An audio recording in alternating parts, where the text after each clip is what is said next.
the DAO, utilizing proper medical screening questions and social distancing.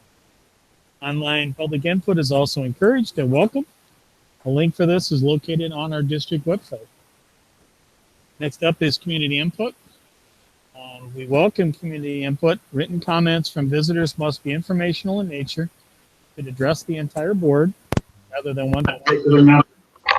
And the Board of Education cannot engage in a discussion or debate in response, but will take the information to review and obtain answers when appropriate. For tonight's meeting, we have no members in the public audience with questions. We did get 5 questions via our website, and I've read those and assigned them to the appropriate executive to reply. I can't hear. Next up, we'll start with our mission statement. Our mission is to provide a safe and caring climate and culture in which we engage, inspire, educate, prepare, and empower all learners in partnership with their surrounding community to be successful in today's and tomorrow's society. Time is 6:32. We will officially call the meeting to order. It's September 2nd, 2020. We are here at the DAO, and some of the execs appear to be remotely. So, Shannon, would you lead us in the Pledge of Allegiance, please? I pledge allegiance to the flag of the United States of America and to the republic for which it stands, one nation, under God, indivisible, with liberty and justice for all. Thank you, Shannon. Would you please take roll? Jeff Polreis. Here. Monica Segura-Schwartz. Al Dahlgren. Here. Shannon Haas is here. Natalie Ringsmuth. Here. Zach Dorholt. Here. And Les Green is absent tonight. Also in attendance, Superintendent Willie Jett, Assistant Superintendent of Elementary Education, Dr. Mark Shabaish, Assistant Superintendent of Elementary Education, Dr. Marsha Weiss, Assistant Superintendent of Secondary Education, Dr.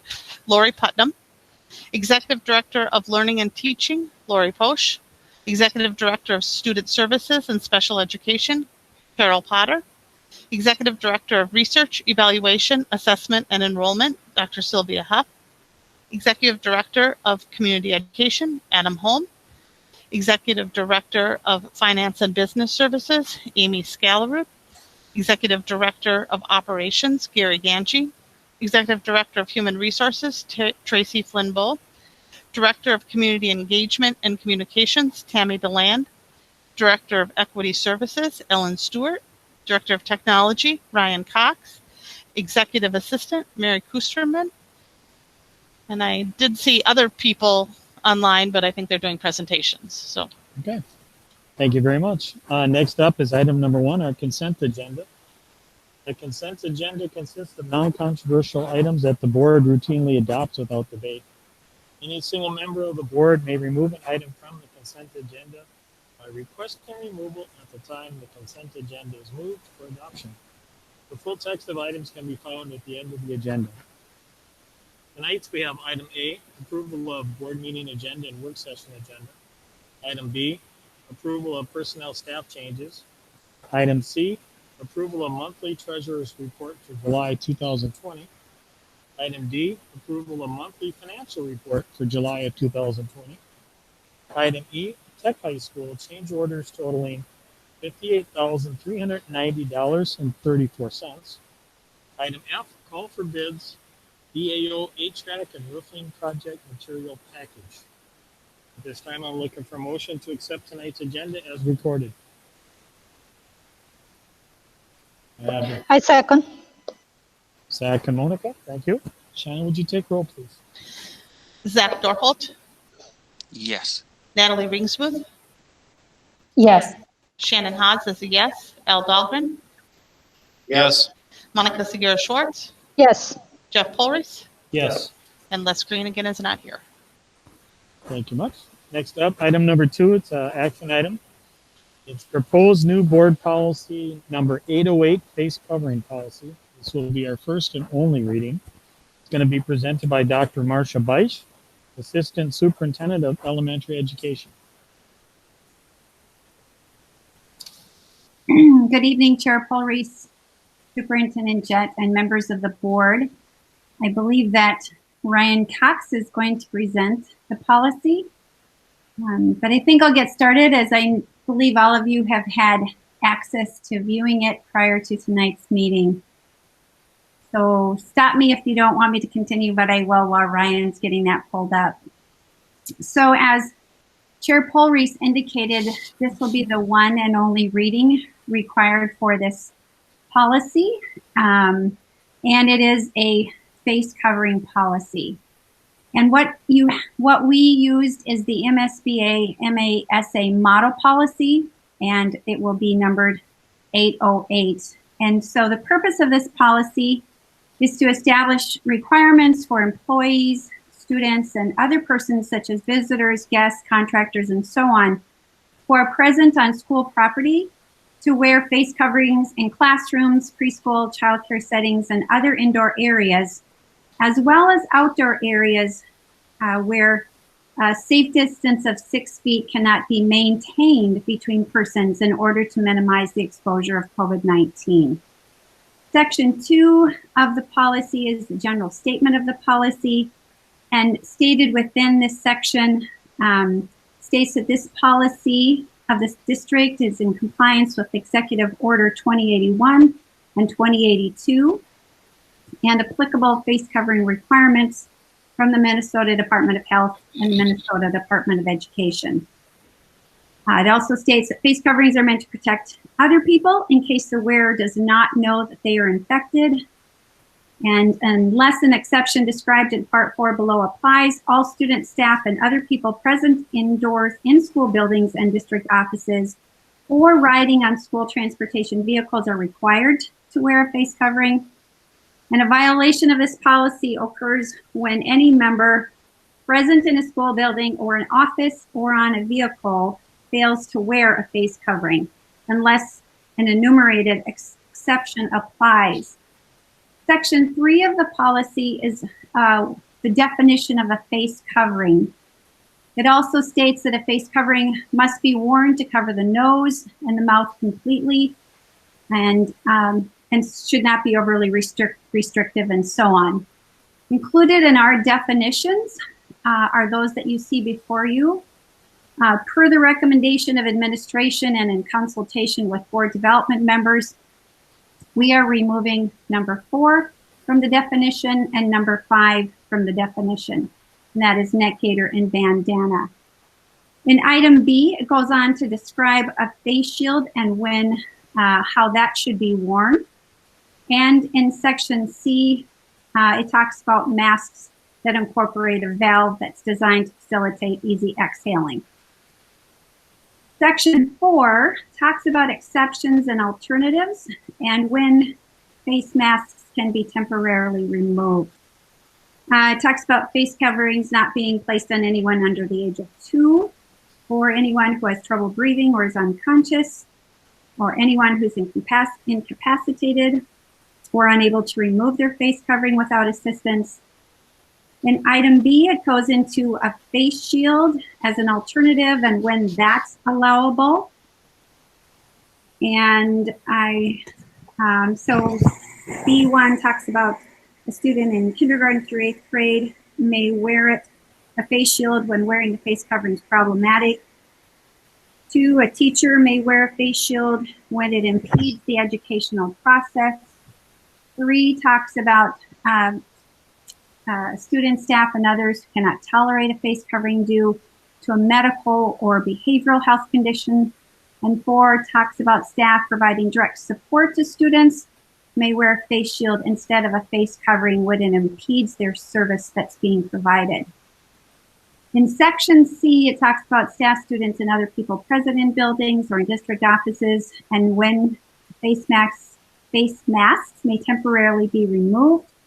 I don't think I'll read through all of those, but we changed the wording slightly in 1 and 2 to say when engaging in classes or activities conducted outdoors, if people participating in these activities can maintain 6 feet of distance. And in number 2, when engaging in indoor physical activity where the level of exertion makes wearing the face covering difficult, if people participating in these activities can maintain 6 feet of distance to the extent possible.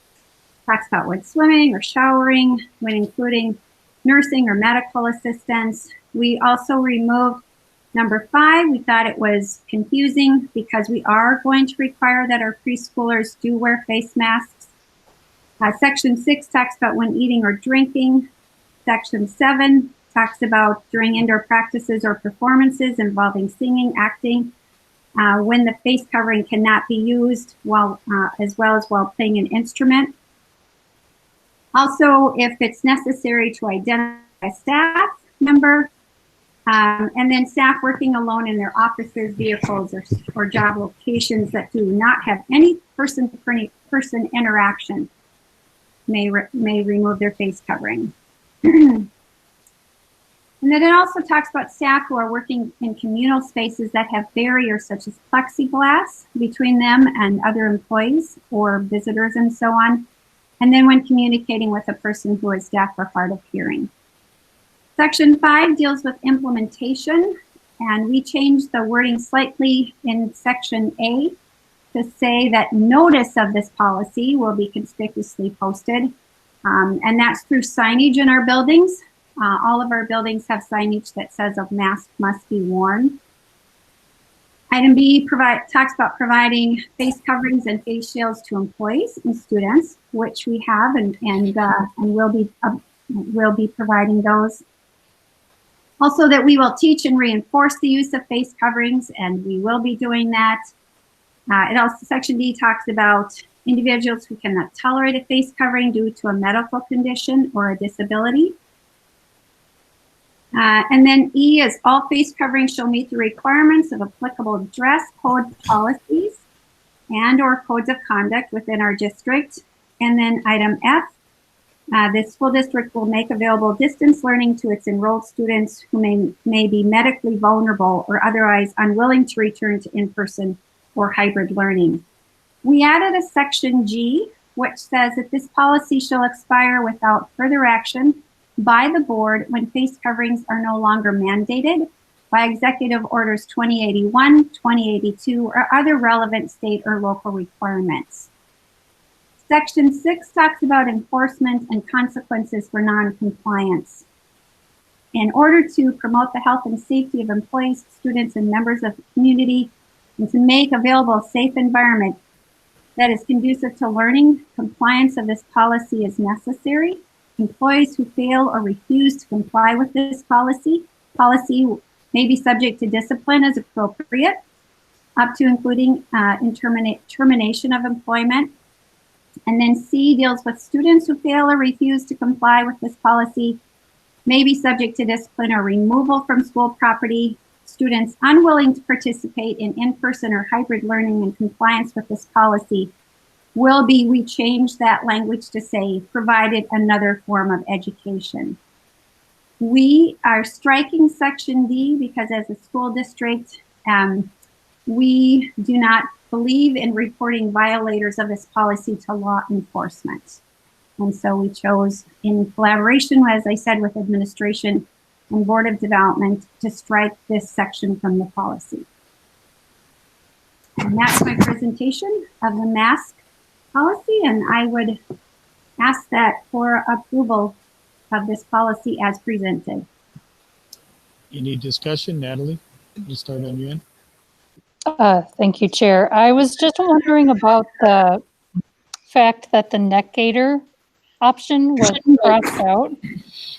And I know that some kids that I've seen around town are wearing those. So how will this be communicated to our families to make sure they know that's not a viable option for coming back to school?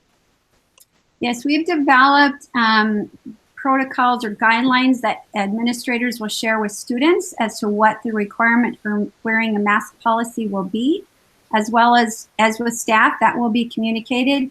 And I believe our communications department is putting together a video and guidelines that will be ready on our website for families and for students.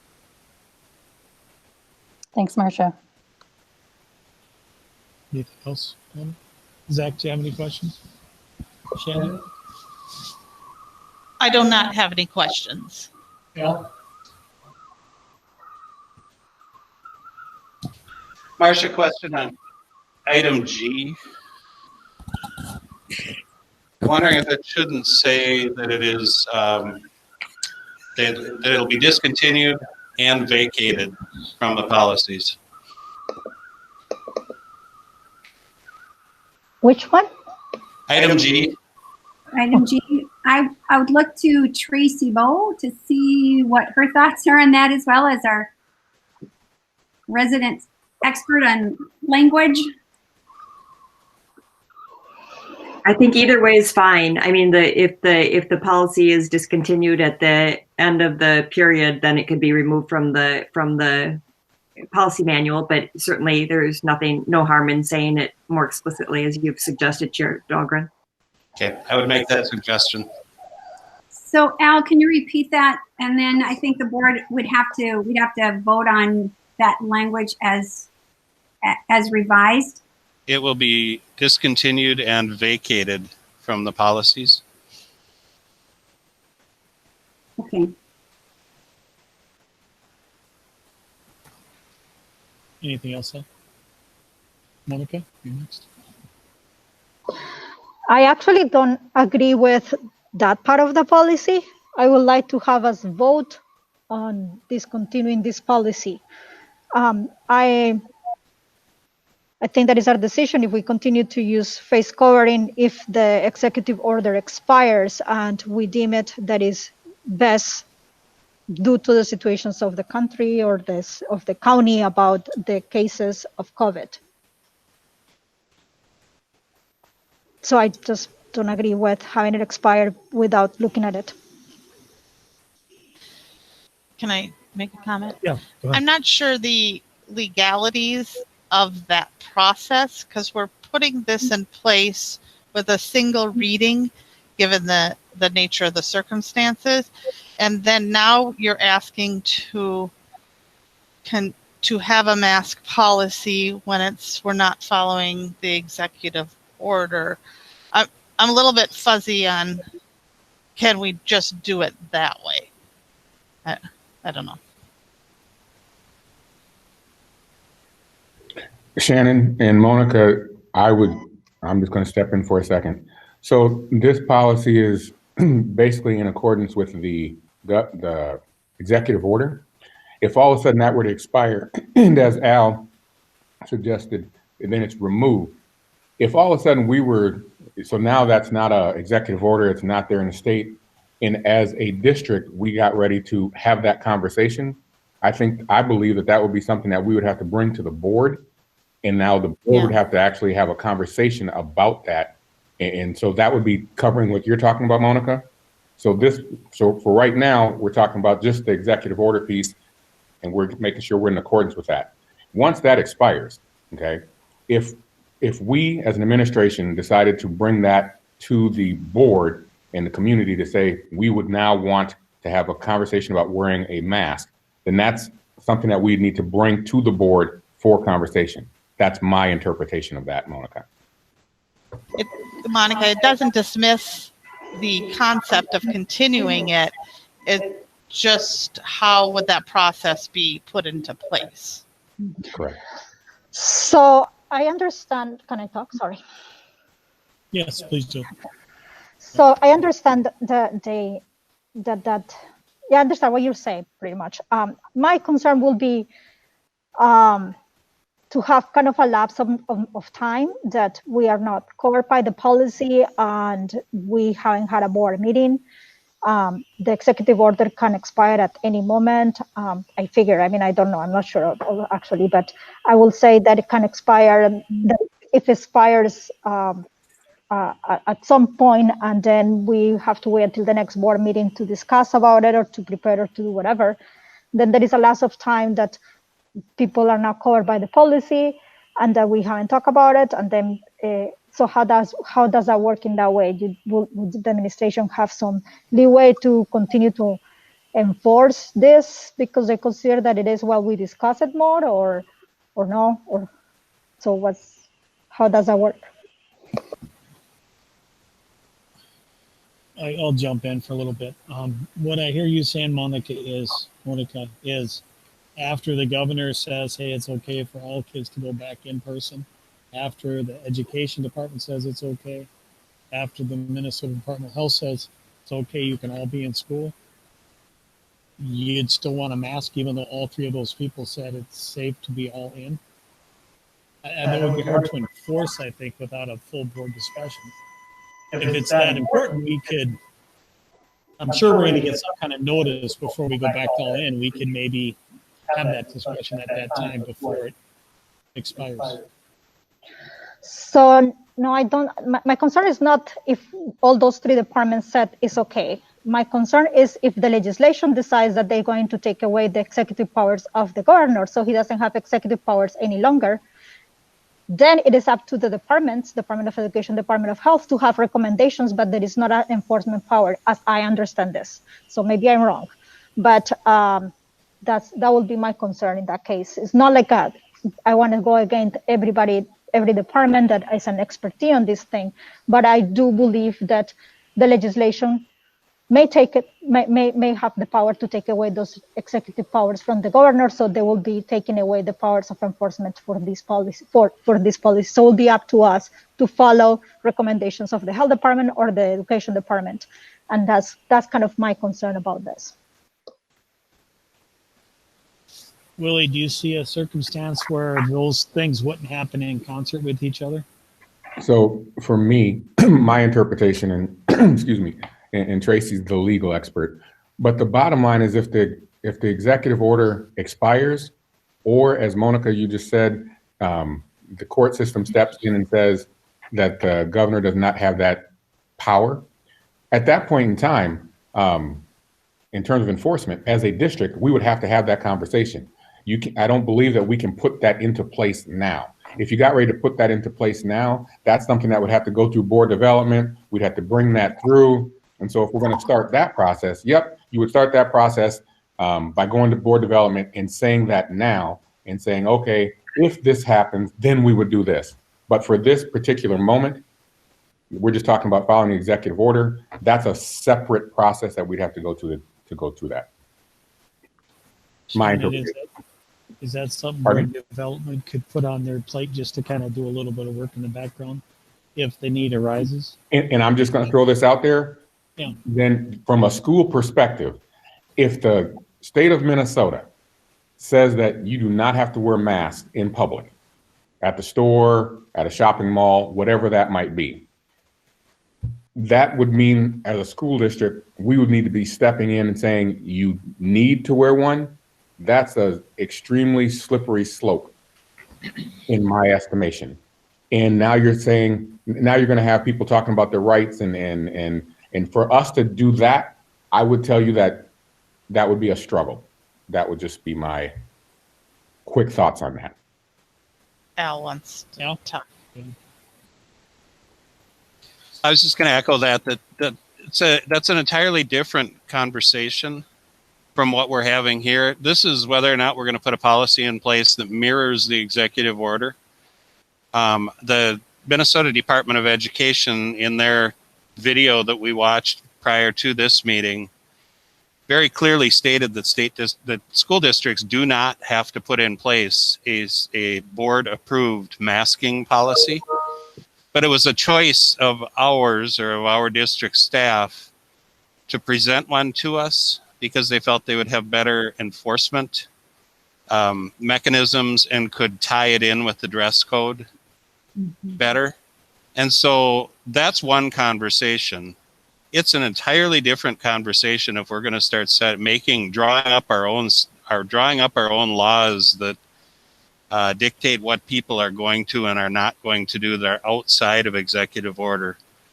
And I didn't come prepared to have that conversation tonight, and I'm not voting on that tonight, but I am prepared to vote on this as it stands. So, and I think the assumption when I asked for that small change, the assumption is if it was discontinued, it would be vacated, but I thought we should be explicit to say that so that it wouldn't hang around in our policy manual for years as a expired policy. So it would just be, it would clean it up, keep our policies clean. So anyway, that's my thoughts. Monica, anything further? I got it. I understand what you're saying, Willie, about the conversations with everybody, but sometimes we have to have difficult conversations. And if the Department of Education and the Department of Health recommend that, I don't see why we wouldn't, even if the supermarkets don't recommend it. So that's all what I will add on top of that. But I understand what you all are saying. Thank you. All right, any further discussion? All right, at this time, I'm looking for a motion to accept the face covering policy as discussed. I'll motion to accept this with the Marcia addition. has something. Oh, go ahead. I just Go want to ahead, make sure that everyone, that I have the language correct, because I want to make sure that you're approving what I think you said. Is that okay if I read it? Absolutely. Yeah, please Okay. do. So this is what I understand Al to be saying. This policy would be vacated and discontinued without further action by the board when face coverings are no longer mandated by Executive Orders 2081, 2082, or other relevant state or local requirements. Is that accurate, Al? Great. I would just flip the order, Marcia. Discontinue and then vacate. I will do that. So this policy would be discontinued and vacated without further action. All right, I have a motion. Zach, did you second it? And I have a second. Shannon, would you take roll, please? Monica Segura Schwartz, Yes. Al Dahlgren, Yes. Shannon Haas is a yes. Natalie Ringsmouth, Yes. Zach Dorholt, Yes. Jeff Flores, Yes. Les Green is not here. All right, next up is item 3, reports. Board of Education reports. Shannon, do you have them? It'd be Board Development, Policy, and Governance Committee. I do not. I guess now that we have a standardized system, we used to wait until our board meeting. And so I would pass on this one, but do it on next one. But I think that's sort of a dated. They're both live streamed, but we should probably just go with past practice and count on it on the second meeting. Okay, Unless you have so something relevant, report tonight. I don't, because they're all coming forward, the ones that we're discussing. So, Al, do you have anything? Jeff? Yes. Finance Committee does not have a report this time. However, I would say that I think it's better now that they're all live streamed if we report at the first meeting following whatever meeting you're reporting on, so that the information is out sooner. I don't see any advantage to holding it. It used to be for the televised meeting. So you're saying report when it's time sensitive, right after that committee meets at the next. I was saying Yeah. as soon as possible, the first meeting after the committee meeting, Perfect. so that the information is more timely to the rest of the board members and the public. All right. Is that anywhere in policy, or is it just past practice? I don't think it's written anywhere, but so we would want to include, it is already in there, right? Standing committee reports, it's in both. Yeah. Okay. And so it's sort of been an unwritten rule. But now we would want to make sure current and incoming board members know that would be the reporting. Just reported at the next one and only one, then you don't repeat it for the next one. I like it. Zach, do you have any? So with that said, can I? Yeah. Go ahead then. It's quick. Oh, girl. So we met on August 25th, and it was Zach, Al, myself, and Marcia. We reviewed the mask policy that was presented tonight. We reviewed 903, 203, and 208, which should be coming forward, 495. We reviewed the agenda topics for upcoming school year, and which is the one on that must be 495, which is the nepotism policy. Is that 495?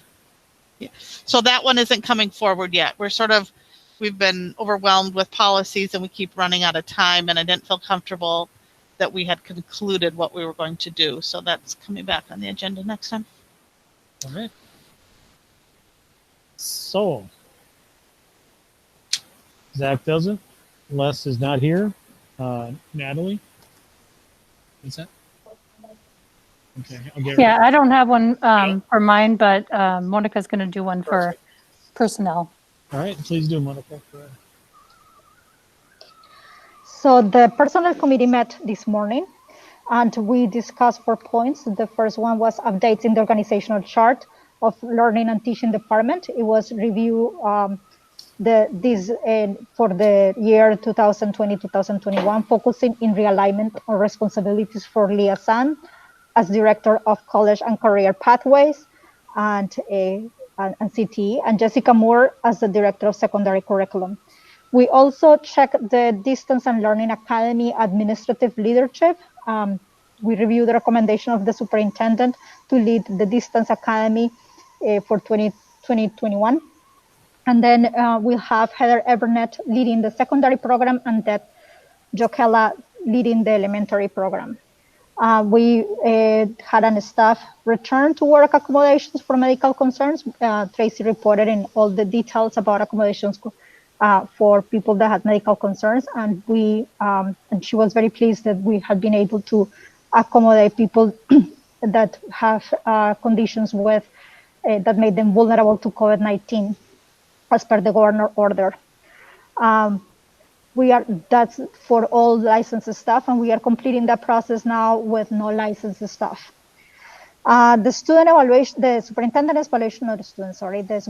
evaluation was the last point, and we finalized the superintendent's evaluation process and survey that is, and have authorized the survey to be distributed. The committee will review data at its October meeting in preparation for a closed session with the board the second week of November, and a public meeting summary at the board meeting in November 18th. And that concludes the report of personnel committee. Thank you much. All right, the time is 7:03. I'm going to adjourn tonight's school board meeting and move into our work session. On tonight's work session, we have 10 items. Item number 1, activities update. It's going to be by Adam Holm, Executive Director of Community Education. And you have a couple of ADs helping you, Adam? I do. I'm going to turn it over to That would Dave be Langerud and Peter Hammerlink, and Ryan Cox is going to deliver the presentation for us. So we should be ready to go. Peter and David. Can everybody hear me? Yep. Excellent. Thank you, Chair Polrice. Also wanted to thank the honorable boards, Superintendent Jett, and all of our district leaders that are there. I'm sure that for me personally, after experiencing about 600 Zoom meetings and some decision overload the last few months, I wanted to personally thank our board and our district leaders, which I can only imagine. It was an overwhelming decision-making time period. We truly appreciate you guys. And tonight's presentation is going to be kind of to cover an update of the activities for District 742. And during this presentation, we're going to go back and forth between, I'm going to collaborate with our new teammate at Apollo, which is Interim Activities Director Peter Hammerlink, which I believe you all know. So we're going to go every other slide. And if you have questions, just let us know. So I'll let Peter start from here. All right, just making sure you can all hear me. I tend to have some problems on some of these with my audio. Yep, I can hear you. Perfect. All right. As you can see in front of you, we do have a mission statement and activities. And as I learned a long time ago in board meetings, I don't have to read it to you because you're all adults and can read.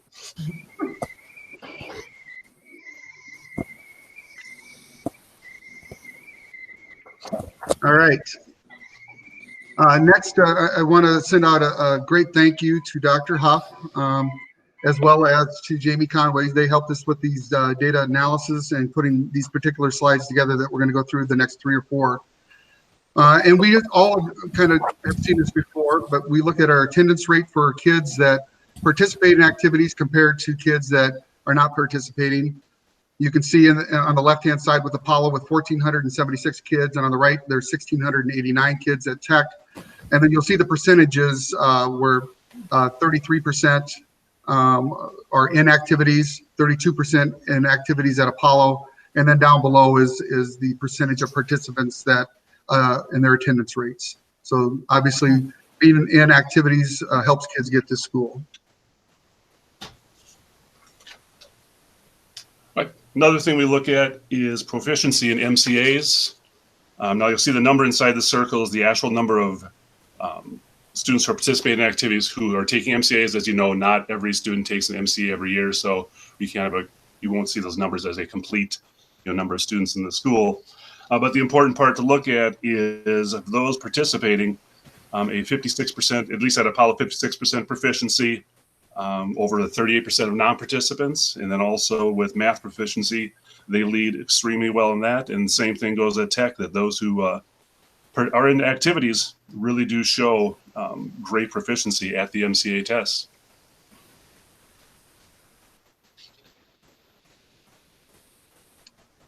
Next, we looked at major referrals that come into the schools. Again, you can see from the guides here that we look at participants are much lower to have any type of issues at school or be referred to a principal's office.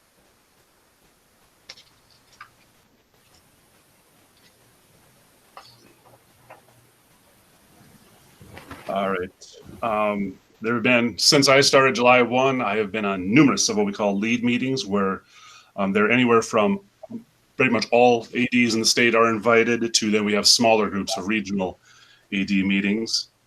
And these are basically from that, we've had the reduction, 30% reduction in the number of games and also reduction in length of the season as far as COVID.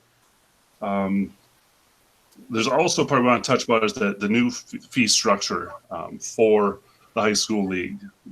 What's happening is we are going to be charged at each school $4,500 3 times a year, because basically the revenue for the high school league comes from state tournaments. And with the elimination of the last winter, then this last spring, and now it's going to be probably fall time, the high school league is having to basically get money up front from member schools. What they have told us is that once things get back on track, they will begin to refund that money to us.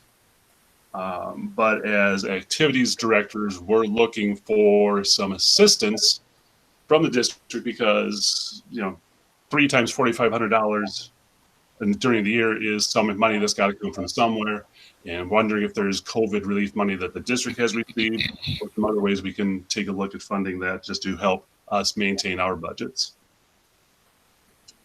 Peter, when you say refund that money, do you mean they're sending that money back to us and they're going to refund it, or do you mean that they're going to refund the activity?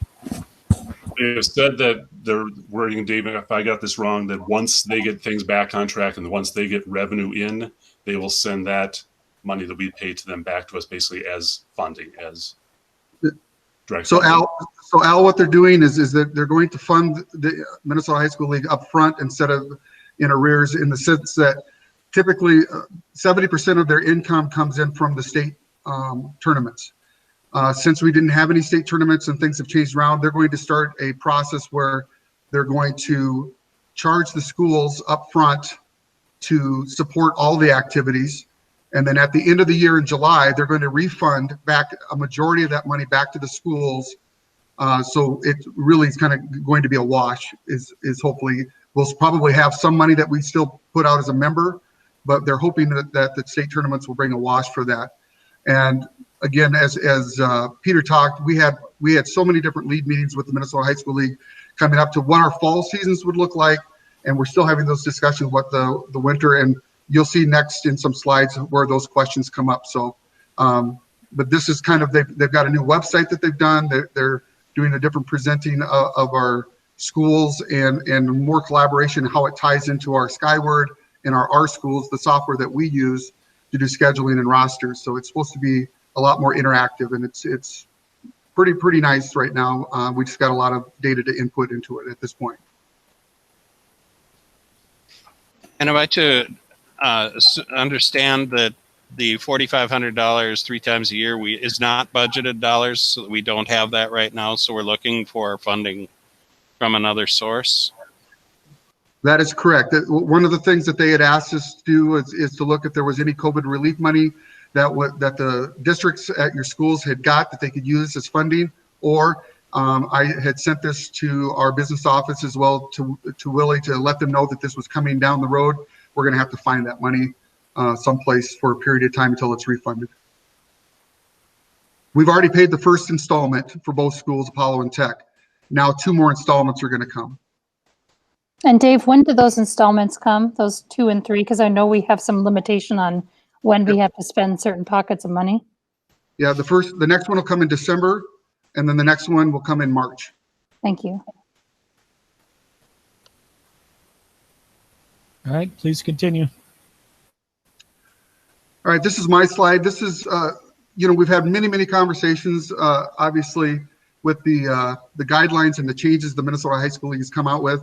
I'm sure that some of you have seen this, but the sports for this fall that have been selected to go forward were girls tennis, girls and boys soccer, girls and boys cross country, and girls swim and dive. That competition schedule was basically asked for us to get into pods that are smaller than using any of our non-conference. So the CLC conference decided that we would only play that conference games and not have any non-conference outside, so we could limit the exposure to our pods of players in competition. So we'll have a 30% reduction in games. So we would go from like games of 16 down to 11 for all of them except for cross country. Cross country will have 7 meets. There will be no culminating ending meets, so there will be no playoffs or state finals at this point unless something drastically changes with executive orders or we're able to do that in larger groups. So we're basically playing for a CLC conference championship as we wanted to do, and that's why we kept it to CLC schools. So we felt like the kids could have something at the end that something to play for. And that's what our guidelines are set up for. And again, we'll get into more of the specifics in further slides on that. Dave, can I make a clarification for people that are listening? This isn't a school district selection. This is the Minnesota State High School League selection of sports, correct? That is correct. We are following the guidelines of as members of the Minnesota High School League. We are following their guidance on what sports that they are going to sponsor through this COVID time. Thank you. Thank you. So very nice point. And I do want to add that within our CLC pod, we did bring in Moorhead and Bemidji. If you're not aware, Moorhead and Bemidji are independent schools. They don't belong to a conference, and they're larger schools. And so we pretty much anticipated that the high school league would come to our conference and say, these guys need to have games. You need to put them into your conference. So we were proactive in saying, all right, we'll bring them into the family. We play them a lot anyway in sports. And so it was just a natural transition to allow them to have fair and competitive contests. Will they count as a conference title when they win it? Well, you know, with an asterisk, maybe, I guess. That's a lot to do this year. We're just not going to let them. That's the thing. We're just not going to allow them. Would the answer be no? The answer is no. Good. Yeah, and they know that. We actually had conversations about that. They're independent and they're doing, but their games won't count toward our conference championships. Yeah. Next slide. Look, people have asked about, protocols, guidelines, those type of things. We started with this summer with the programs that were sponsored by Community Ed. A lot of things in place as far as number of participants, size of pods, always working on social distancing, masks worn at certain times. And once we started with the fall seasons, the high school league came down with very specific guidance for each sport. All that's been communicated with our coaches, with our kids, and so we're all following these exact guidelines. I can tell you through all these lead meetings, we're always talking about that. There's processes now for each school when we travel or they come here that they're all aware of how we're going to do things, where we're going to put kids when they're not playing on a JV or varsity. So we've got a lot of those things in place. Looking at things like the fine arts. Math leagues have already figured out ways to do things online. We're working with our band, choir, and orchestra folks to figure out how can we do performance, how can we do the educational part of it, how can we do performances. These are all things that are just being addressed at this point. Kind of a cool thing at Apollo. with the theater teacher. And I think Dave's going to be doing kind of the same thing with Apollo. We're going to be doing a remote production, like an old radio show. And so with the sound effects, with the voices, with the narrator. And so all these kids can learn this distantly, and the whole thing can come together remotely. They're doing one on Poe. That's one of their proposals, which is really cool, because now it's going to be an educational experience besides being entertaining. And I think it's a really fun way they've come up to deal with the pandemic.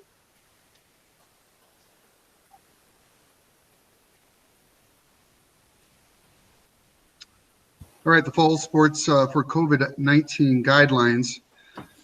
There were several questions coming to both Peter and myself from parents and how things were going to look. And the next few slides are going to be the questions that we sent out to all of our parents at both high schools and at all the junior highs to talk about transportation, spectators, and different types of guidelines and questions that they came up with and the protocols that we're going to follow. So the next slides after that are going to be the questions that we were getting asked. The registration fees, because we had a reduction of, in the seasons and the number of games, we went to our business office and worked with Amy Scholarud to see if there could be a reduction in the registration fees. And so the reduction, because of the 20% and 30%, we did a reduction of 115 from 140 to 115, and then from 35 to 30 for our free and reduced. So that is something that we did as a district for our families and for our kids. And then we also talked a little bit about our CLC schedule guidelines, which Peter just touched a little bit on, was that we really spent a lot of time in saying, how can we all look the same? How can we make sure that we're going to get the kids in the right spots, protect them, make sure we have our distancing, and then how are we going to take care of our guidelines for spectators or no spectators? And those CLC guidelines will be answered in these next slides with the questions that we do.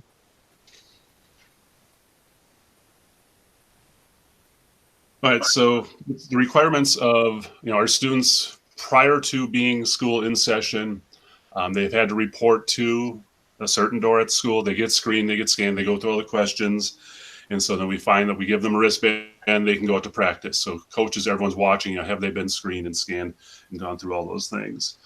When they now start coming to school, there's a process that you're probably aware of. They will have those kids coming to practice, though, that it is on their A or B day, their rotation. They will still be screened when they get to the school, temperature taken, and then processed and allowed to go out to practices. So we're always watching those things.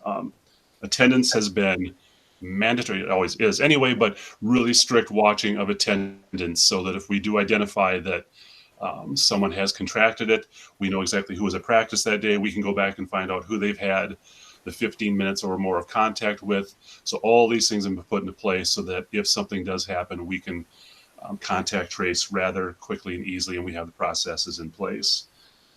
Cleaning and disinfecting of all the areas has been done.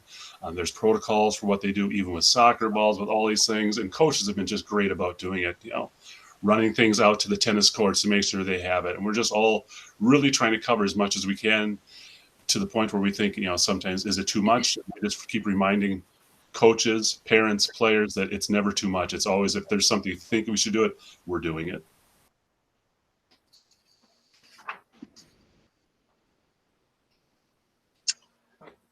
So what will our transportation look like? For our scheduled events, we have transportation, but we're limiting it's 50% capacity for the bus size.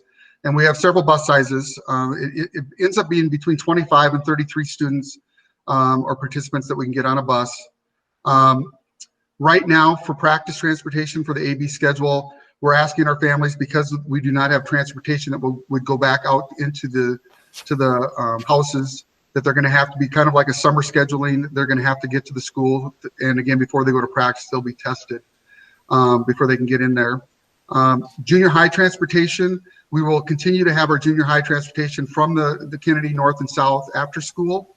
We were asked if there was any possibility if we could do that from the senior highs to the junior highs in the morning if there was practice, and we do not have that ability at this point with the number of buses that are out. But we're still looking at different ways of doing that if we can make sure we can make transportation easier for those kids that don't drive. Along with working with our HR, we do have a transportation waiver form that has allowed us to be able to have our families sign a waiver that allows for ride sharing or allows in this time period of COVID, having the parents, if they're nervous about any type of exposure, that they can actually drive their kids to and from events if we have that waiver signed and their authorization.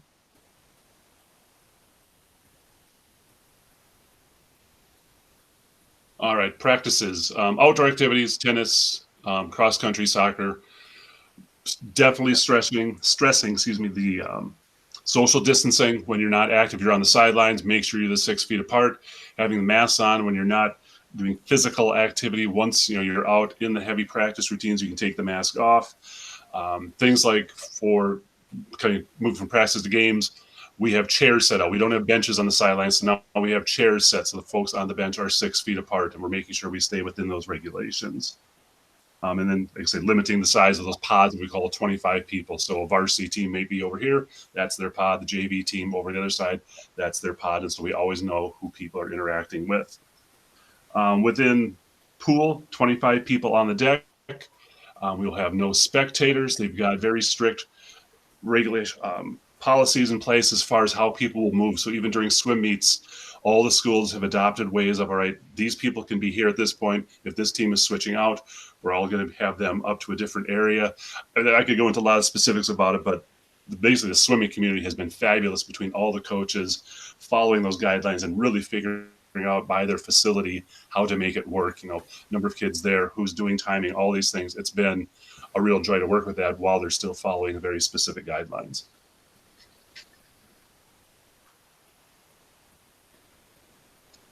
The question that was coming up is, obviously parents and families want to come and see their kids, be spectators at these events.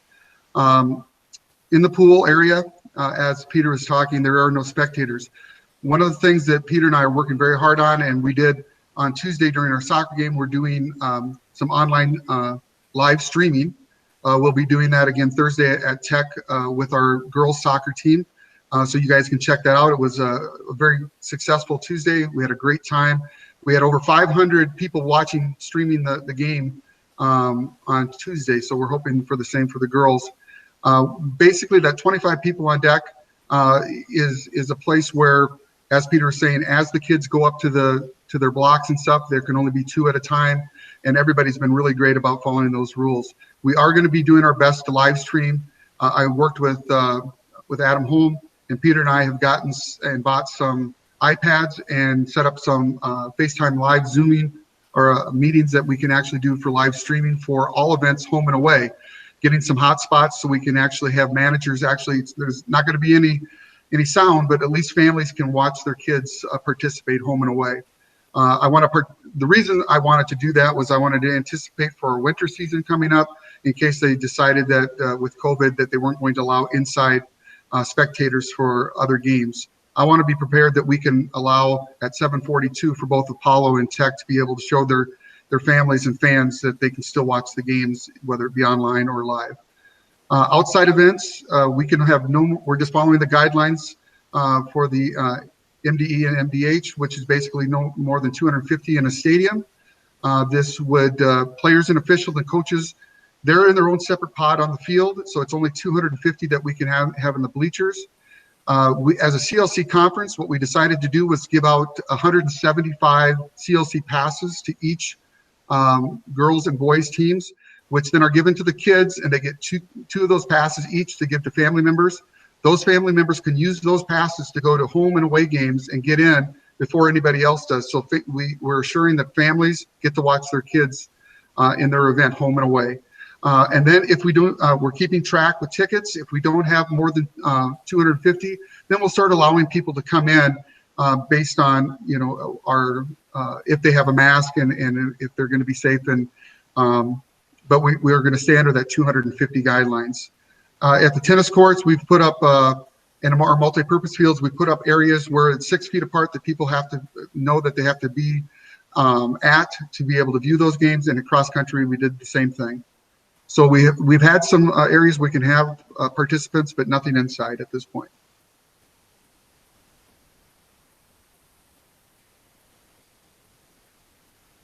All right, until the school year begins, swimming and diving are the only people allowed to use the locker rooms, and they still follow the same things. Wear your mask in there, 6 foot social distancing.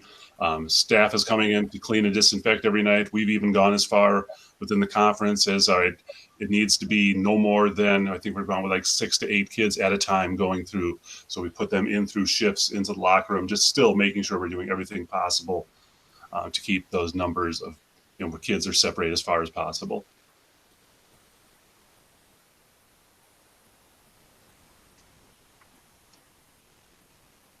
And the other important part of Peter and my job is to make sure that we're doing the COVID tracing. And we've been doing that. I've actually had a couple cases where I've had to do a lot of tracing. I want to thank Carol Potter and Shannon Avenson and their group. I've been working with our nurse and getting them all the information. And then once they get that information, then they notify the MDH of those types of things. If we have a family member that, let's say, tests positive, we're following the guidelines that if I have a student that is a team member, they're having to stay 14 days out from the day that they separated or quarantine from the family member. We've been following that. We have the questions that we ask, and again, we trace all the way down to who they've been around, what drills that they do on the field, and just being very, very, very detailed about that. So we can cover that and make sure that we are very proactive in case something happens. And Dave, I'm going to go off script a little bit here. A little instance we had happen last week. So I had my swim team, my girls swim team, on the way to Wilmer. I get a coach from the Wilmer AD saying, your folks are still on their way. I said, yep.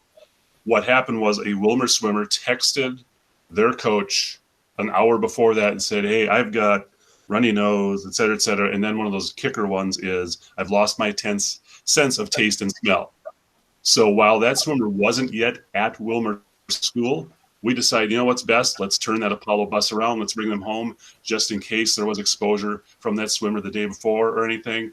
And so we said, what, we'll postpone it for now. We'll do this another day. We just want to make sure that, we're not sending our kids into a situation where they could catch this. And so it's kind of those things that you don't think about until it happens, and then you have to react and do what's best for the health of our students. And so it was a very active process, but it worked out well. And story be told, the kid actually didn't have COVID, so we're happy for that.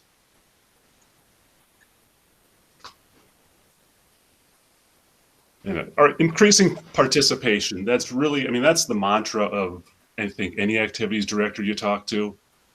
And obviously, one of the goals when, me being new coming to this, I want to see it. I want to see some of these sports and activities that may have not been strong in years past. I want to see what we can do to bolster them. I think having that junior high activity bus helps. Our teams are very active and they're doing more of these youth clinics. We had one recently for dance, and they exceeded the numbers that they had ever had before. It was people were showing up with like last minute registration, so that helps. Coaches typically like to visit schools, though last spring that process kind of got shut down where we could go visit junior highs, but we're hoping to bring that back again. Always active with our varsity and junior varsity players going to the schools for things like picnics or field days when they have those type of things, helping out, being attentive for that. We've got when there's reading days, we like to send our players over there, maybe with their jerseys on, to help get to know the kids that way, both on the academic and the athletic side. We've got some ideas, and it's been done before. So if the world's back to normal, we're going to send maybe our high school basketball team over to junior high to practice that day, just to show those kids what a high school practice looks like. Maybe let them jump in for some of the drills, do those things. I've been talking with our trainer from St. Cloud Orthopedics. One of our plans is to produce a shadowing program. So for those kids who are interested in going into that field, we're going to work out something through the district that's been approved. I know they do it in Sartell, and we can do it here where they can shadow along with the trainer and just figure out, see what that kind of job is like. I've tossed around some ideas that like a modern AV club where we can get kids into some digital media and those kind of things. So there's ideas that Dave and I are always passing around that when we get things maybe a little less chaotic with the world we live in now, we're going to be able to try to pursue. And I think something that we've been working hard on is with our junior highs, because there's going to be some limitations for junior high activities this fall. We're actually bringing up we're allowed by the Minnesota High School League to have practices not only for football and volleyball that are being trained changed to March 15th to May 15th, they're allowing us to do fall practices for all of those spring sports and those 2 sports that were in fall. We're bringing up our junior high programs to be with our senior highs just so they can intermix with them. They can get some mentors and see what the program's like, have some fun. We're going to have some clubs and we're going to have some things so they can interact with the older kids. And we can really start to mentor those kids to be excited about activities and the things that they're doing.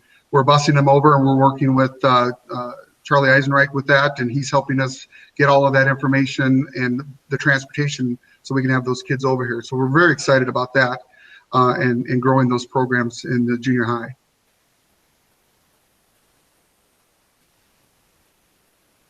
All right, we'll be opening it up for questions. Al, we're going to start on this side. Do you have any?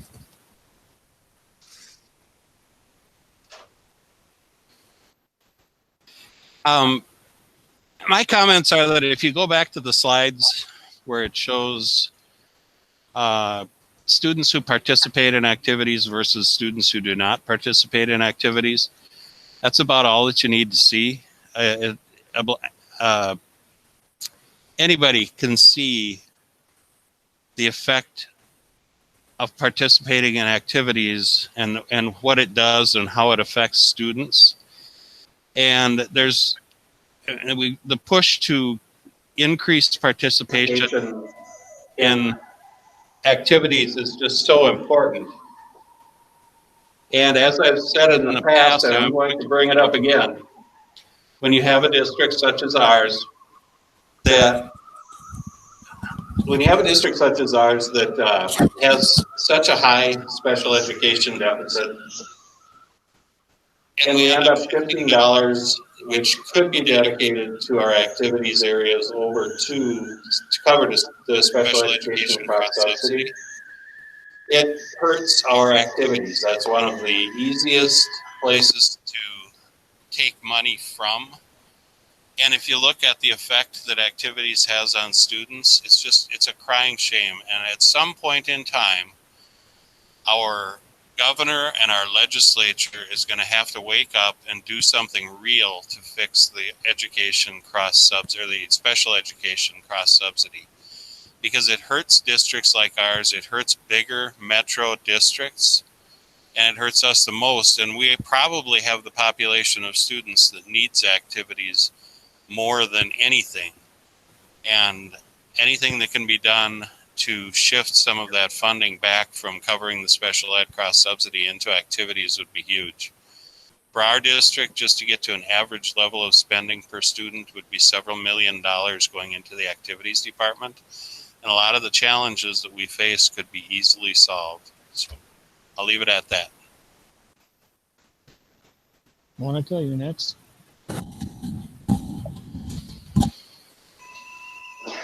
Well, I gotta echo the comments of Chair Dahlgren about the need for the activities and seeing that slide about what kids are not in activities.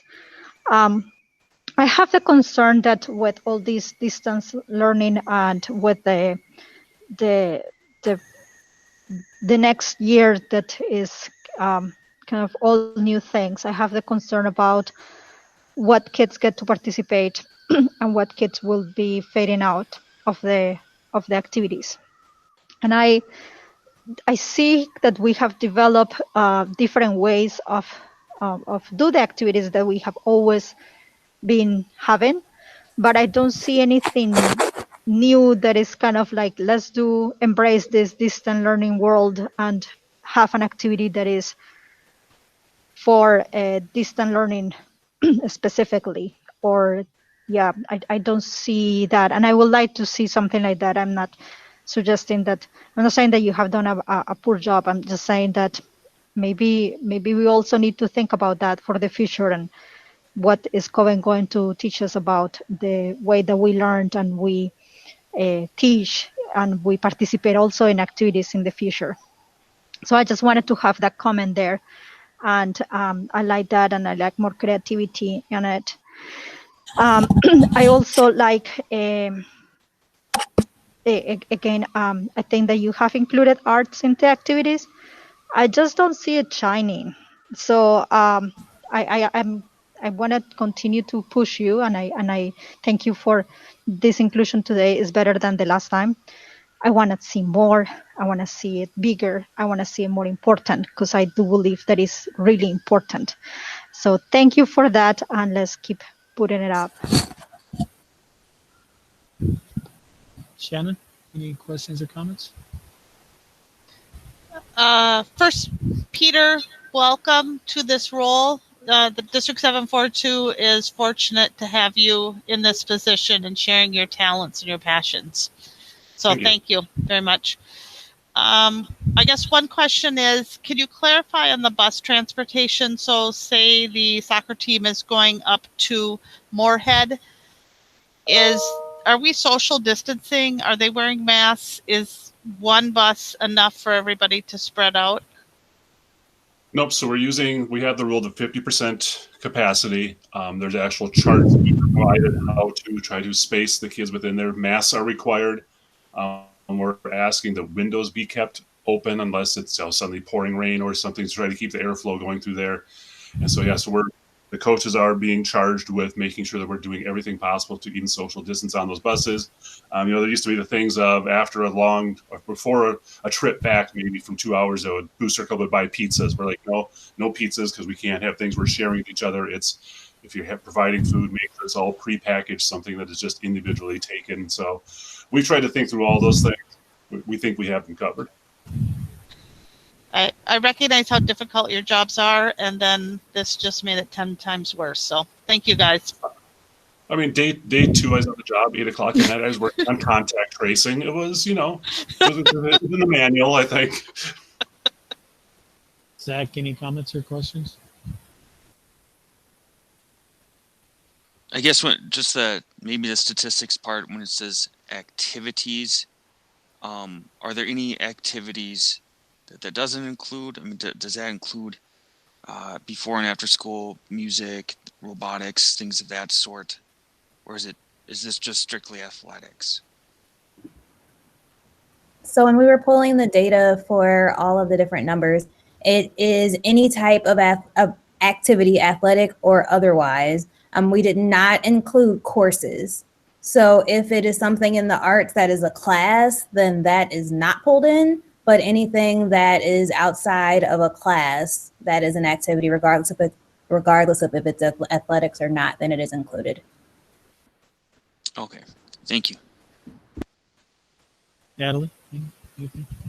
Thank you, Chair. I do have a couple of questions. I would echo what Monica said. I do have one son in football, but all the rest of my kids are artsy, theatery type folks and music-y type folks. And to see a little bit more of that representation with robotics and things of that nature would be really great next time around.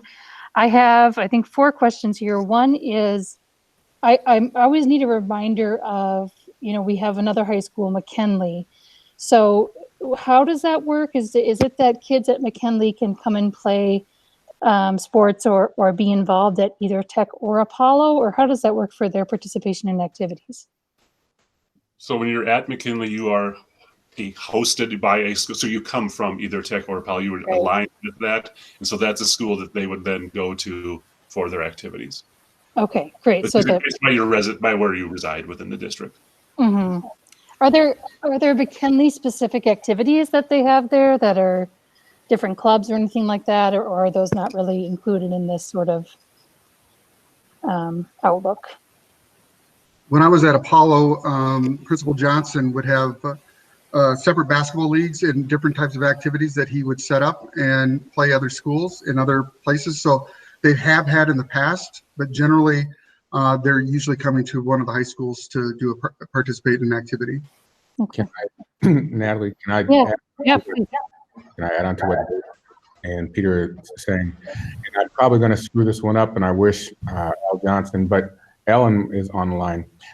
A particular club, I know there's a few at McKinley. One of them is, I think it's Map Stars, and that might be the wrong title, but I know that Tammy used to be at McKinley, Adam used to be at McKinley, Ellen used to be at McKinley, and for some reason I know that, I'm pretty sure I've said that in my superintendent updates, it's almost like a yearly occurrence. Our McKinley students performed so well at this MapStar event. And McKinley students also have probably one of the longest leadership programs in our community over at the VA. Now that might be trimmed down this year, but we receive a lot of awards for the work that our students in that leadership group do. Yeah, I remember hearing about that. Thanks for that reminder, Adam.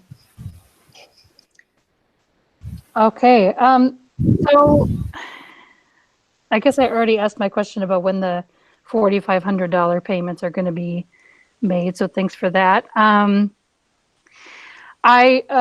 am wondering about, as far as registration fees go, I know Shannon and I have talked about that a little bit, and just in looking at how can we increase more participation.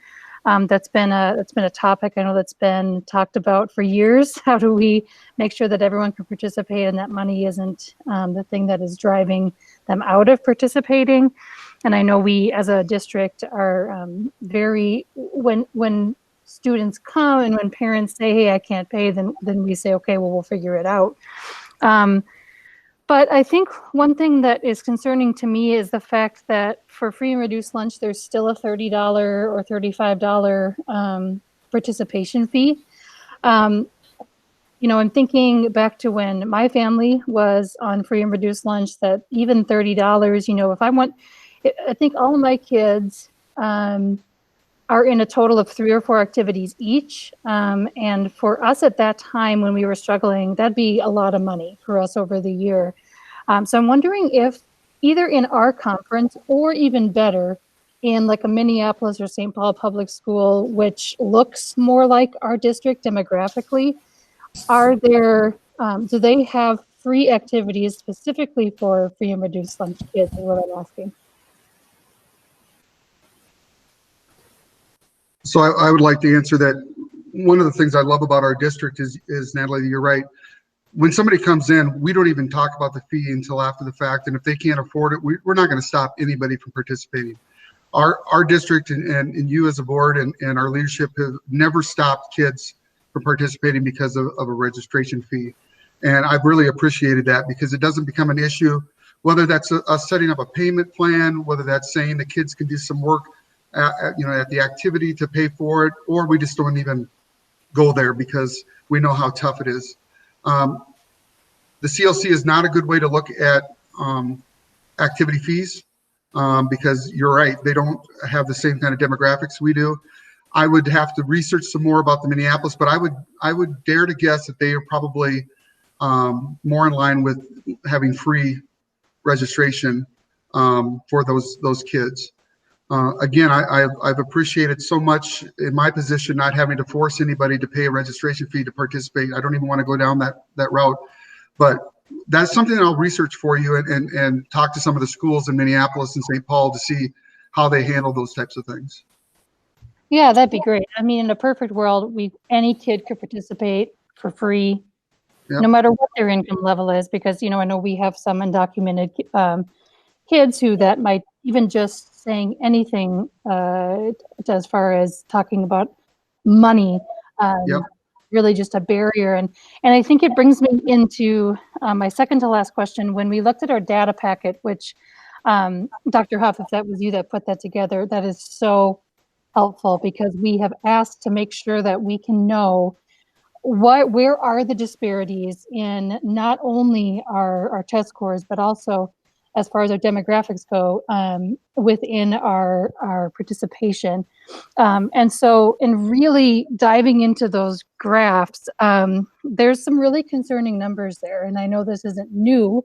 The concern isn't new. We've talked about this as a board before, and administration has talked about it as well. But, you know, I think the one that just really slapped me in the face was that tech students, Black students specifically, there's 99 students that are Black in tech that are participating versus 642 that are not. And that in reference to their white counterparts, you have 394 who are participating versus 351 who are not. And so it's really,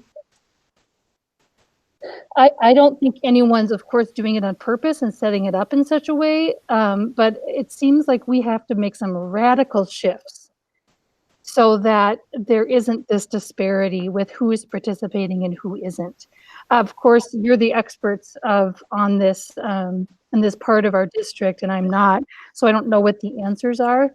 But that seems like an emergency to me, to make sure that our kids of color, specifically our Black kids, and it is, I see our Hispanic kids as well have disparities. That we understand what those issues are for barriers of participation, and be radical about taking those down. Like Al said, the data you're showing us here, I know when my kids are participating in their activities, man, they feel like they belong at that school. They feel like there's people who love them and are watching out for them. Aaron feels like a senior on the football team is going to keep him in line as a ninth grader coming into Apollo. Just that camaraderie and the place where we all belong is so important. And I know I'm preaching to the choir here. I know everybody on this call feels that way. But I guess my question is, what are we doing? How can we radically tear down those barriers that are causing this disparity? All right. You good, Natalie? I have one more. Okay. And I think, I know there's not an easy answer, like a 2-minute, hey, if we could have a 2-minute easy answer to that, we already have it figured out. But I think Superintendent Jett is always, and Chair Pulreis as well, they're always saying, we have to look at who we look like, who demographically we look like. And so thanks for letting me know that CLC is not going to be the right place to look, and that we need to really look at comparing ourselves apples to apples with free and reduced lunch and with our demographics.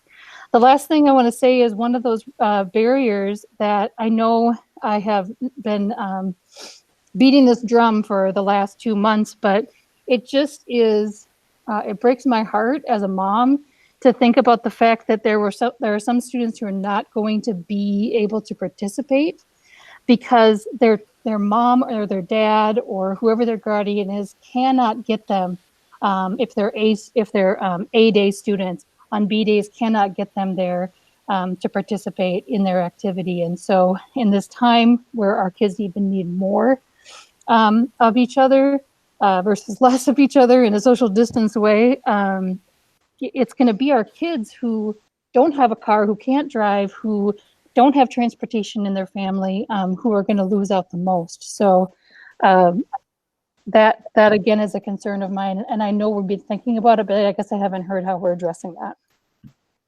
And that's a huge issue of mine too, Natalie, and I'm glad you brought it up. With the transportation waiver, what we were trying to accomplish there is to do some ride shares.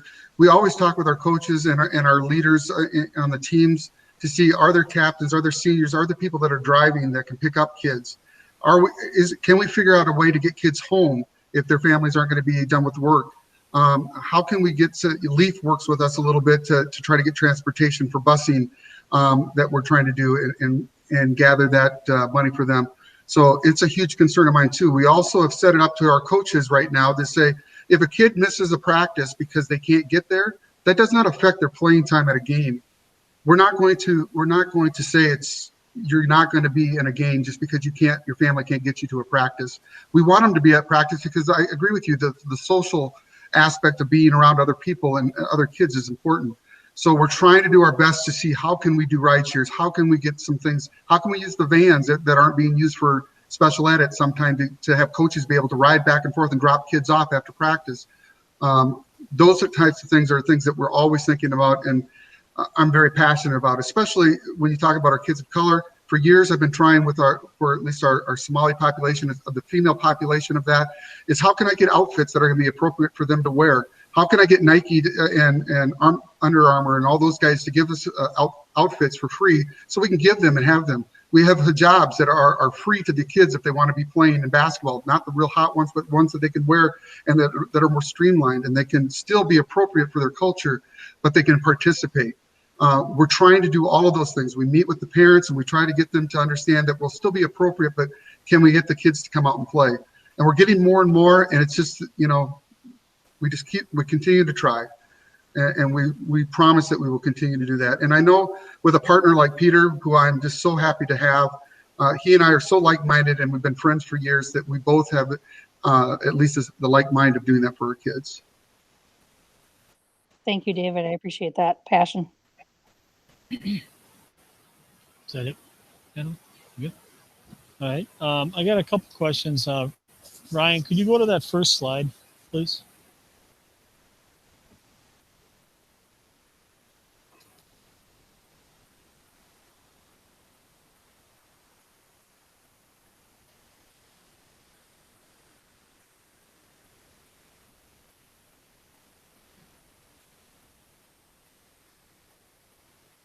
And I'll probably be talking about the first three just so you keep them off.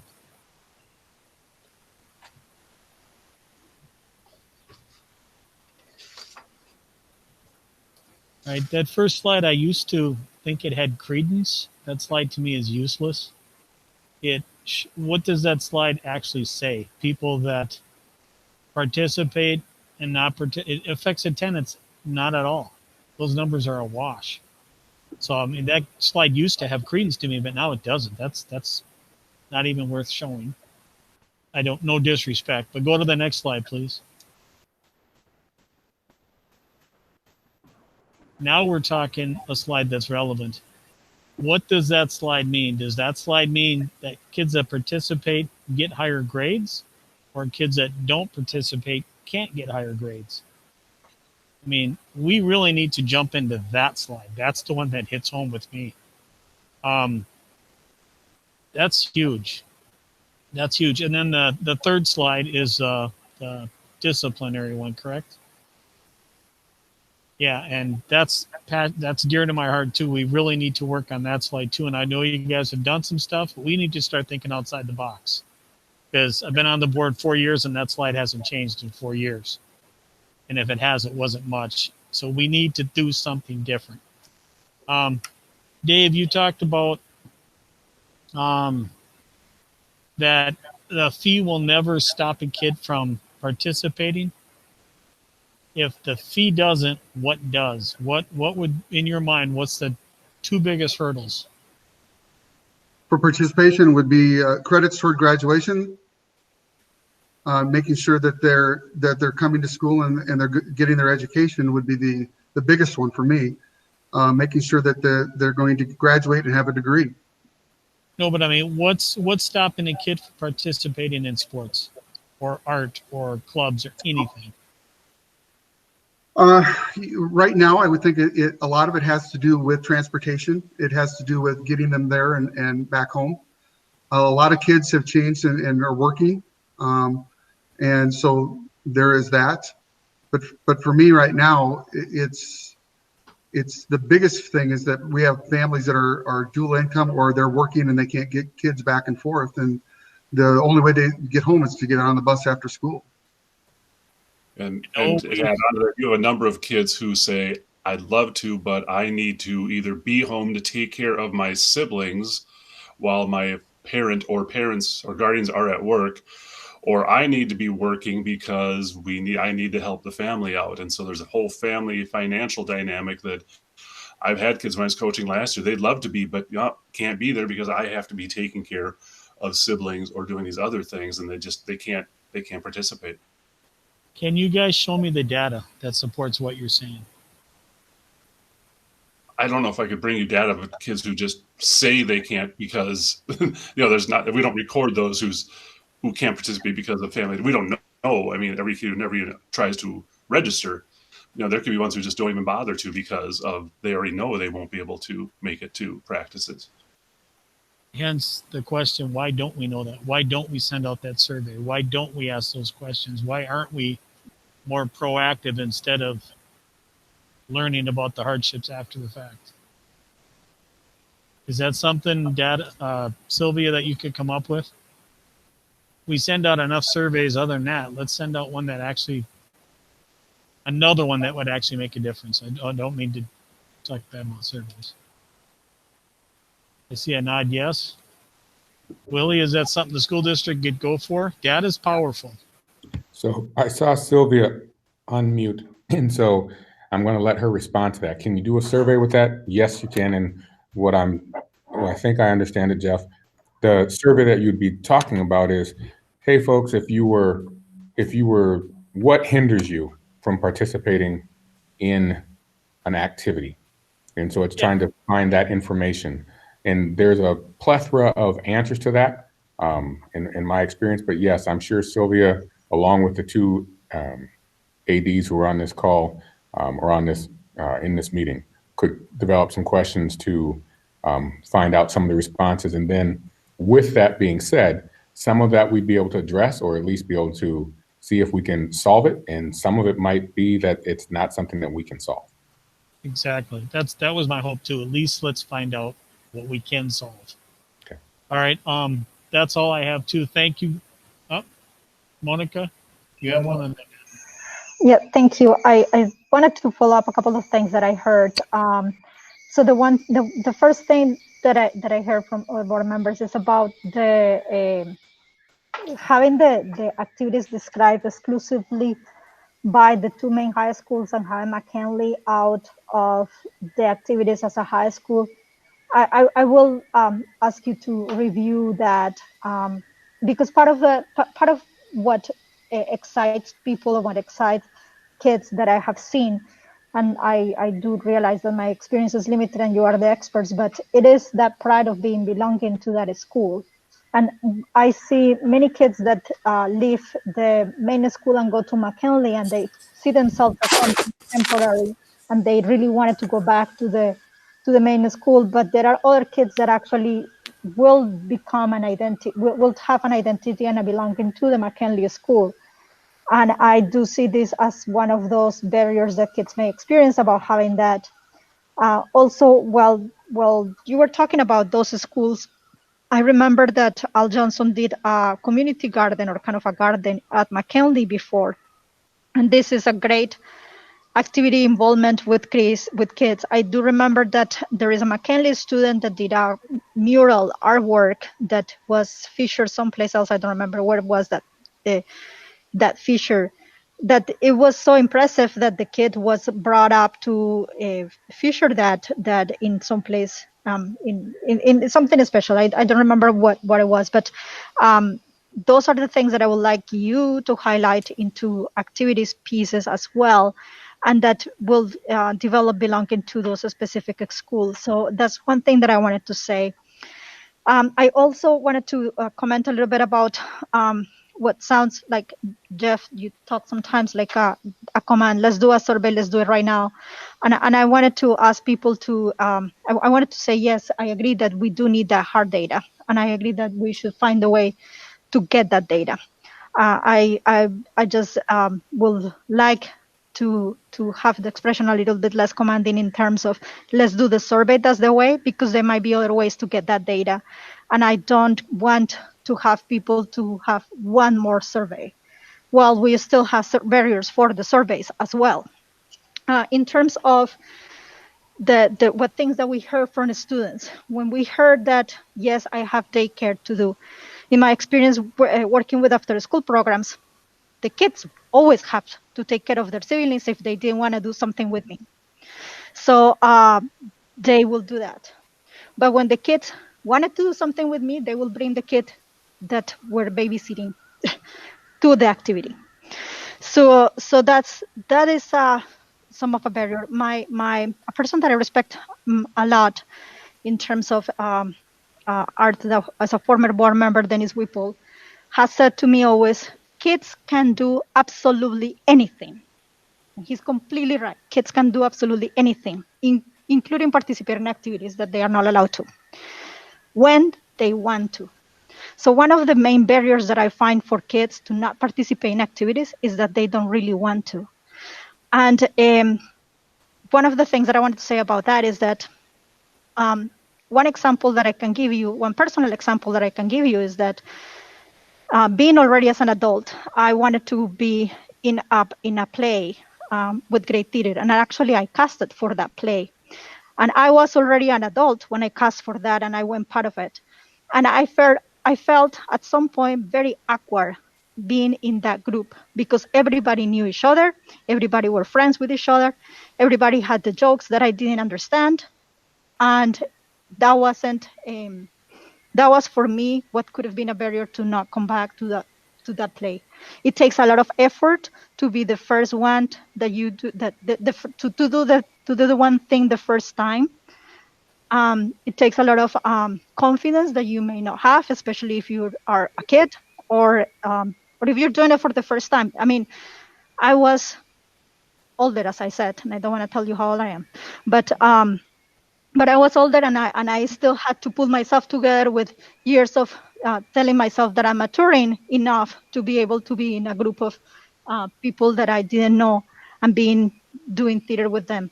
And actually, the theater was the easiest part. The part that was not as easy for me was the backstage and being in those relationships. So I want you to take that into consideration when you're thinking about how you invite people to participate in activities. I do think that the work that you have been doing about access, the things that you said about the hijabs and the outreach that you're doing with families is great and is really a good step. I just wanted to give you some more examples about what other barriers and what other things, maybe give you ideas for the future about what else you can be looking at and working on when you are working with integrating other kids that have never participated in anything.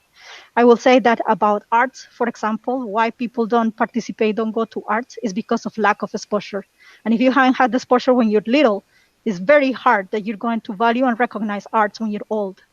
And I don't know how much exposure kids get in terms of arts. I don't know how much exposure the kids that are telling you that they have to take care of their siblings are really having in terms of this is a cool thing, or this is the thing that just the nerds or the whatever weirds people are doing. And that takes a huge toll into those activities in how peer pressure works and how they are seeing those activities of those people that do not include me. So just that, want to add that. That wasn't a question, right? Okay. Natalie, you're up next. Do you have a question? You know, I want to encourage us to ask the students, because I could tell you why I think my students don't participate in one thing or another. But I think what you were saying, Peter, is exactly the reasons why. You know, like there's multiple reasons, and you've heard some of these on one-off conversations with students. I can give the example of when Dr. Huff met with a handful of our LGBT students and said, what are you seeing? What are your needs? What are the barriers? And then when we found out what the barriers were, we were able to address some of them right away, and some of them need, you know, a longer term solution. But the students know even better than the parents, I think, probably what they're especially high school students and junior high students too. So if we could even just get like a small group, like we did with LGBTQ plus students, that would be really powerful to know those barriers in a cross section.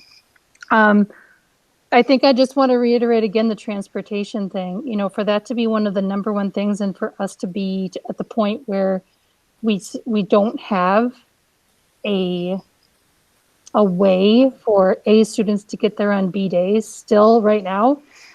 Seems like we're not, I know we have so much to do, but it seems like it says to the community, if you can't get there, you can't get there, sort of a thing. And I know to tell a coach, well, you still need to play them even if they're not there. That student still feels bad, of course, for not being there. So I know these are unprecedented times, but we need to do unprecedented transportation things in order to make sure our kids are there. So I will be done with that conversation now, since I already. Zach, go ahead. So we know what our demographics are. We have good numbers, and one of those striking demographics is poverty. That's what we're dealing with here, in my opinion. So the next question is, instead of reinventing the wheel, and I can't create a task item here, but I'm going to look into this myself.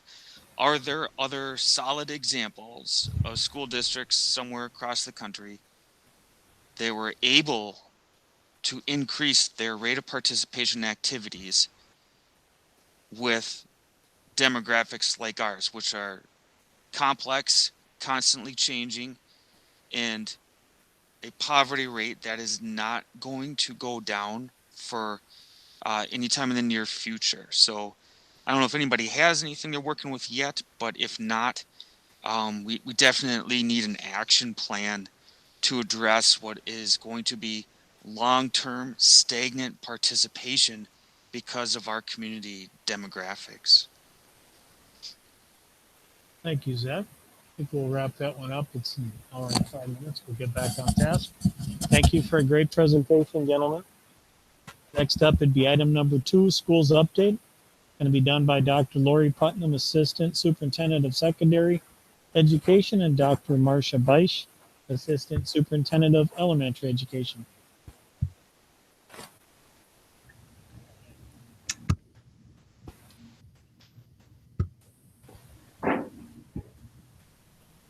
Good evening, Chair Polreese, Board of Education members, Superintendent Jett, and all of our community guests who have joined us from home this evening. Ryan, you go on to our next slide. Thank you. We are really excited about finally getting to start our year with our students and our staff, and are happy to be able to share this update with you this evening. But before we begin, we want to take a moment to acknowledge the hard work of our principals, assistant principals, directors, and coordinators who've worked tirelessly to prepare for this first week with staff. And we also want to thank our 742 staff. Their willingness to be flexible and patient and show up with a can-do attitude is so appreciated. We have an incredible team preparing to support our students in their learning and adjustment to our new school year, and we are very grateful for them.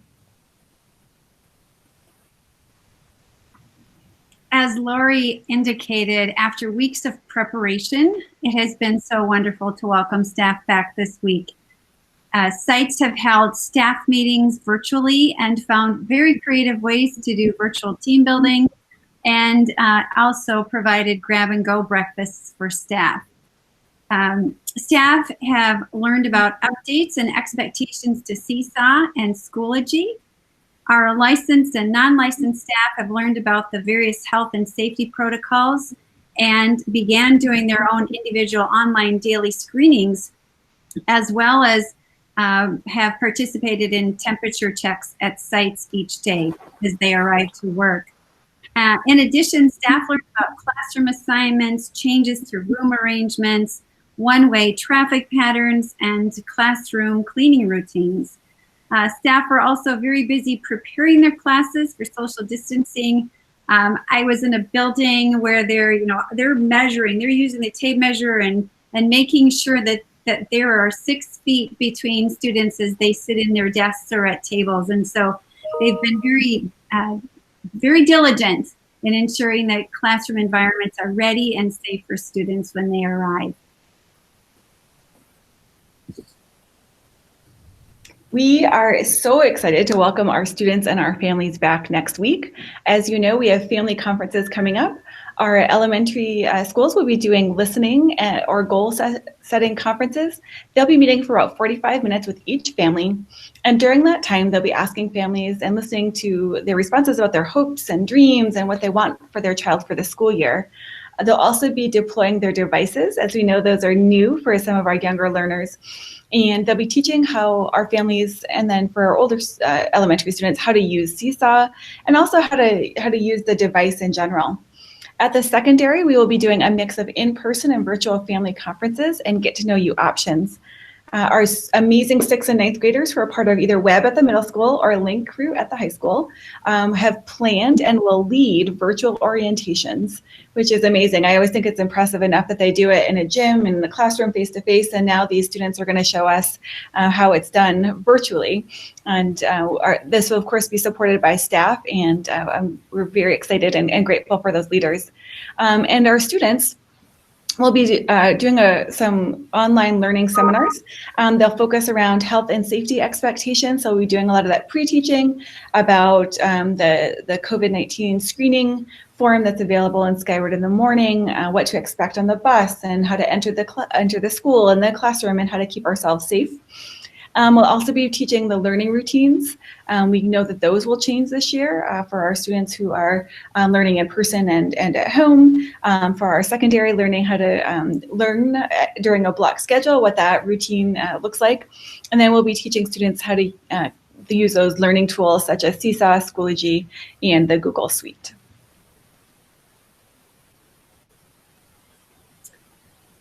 In regards to health and safety, sites are working and have worked this week to post signage throughout the building to communicate health and safety protocols and practices. Elementary principals, for example, have created zones on the playgrounds regarding recess and in order to distribute students across the playground so that social distancing is happening and students can stay safe during play. PPE equipment was delivered to sites this week for distribution, masks, shields, extra thermometers, and so on.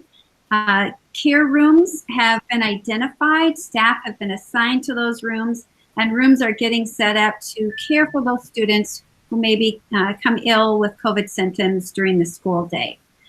In addition, safe usage and cleaning of materials was shared with staff, particularly around the use of learning materials, manipulatives, the use of books, and our kindergarten play areas. So it's been a busy week, and we are ready, getting ready for students to return and look forward to next week when we can meet with families and students. Thank you, and at this time we invite any questions that you might have. Natalie, we'll start on your side of the room, please. Shannon?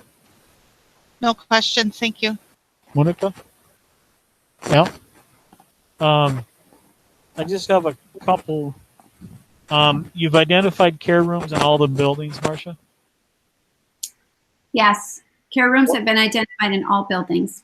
What did those rooms displace?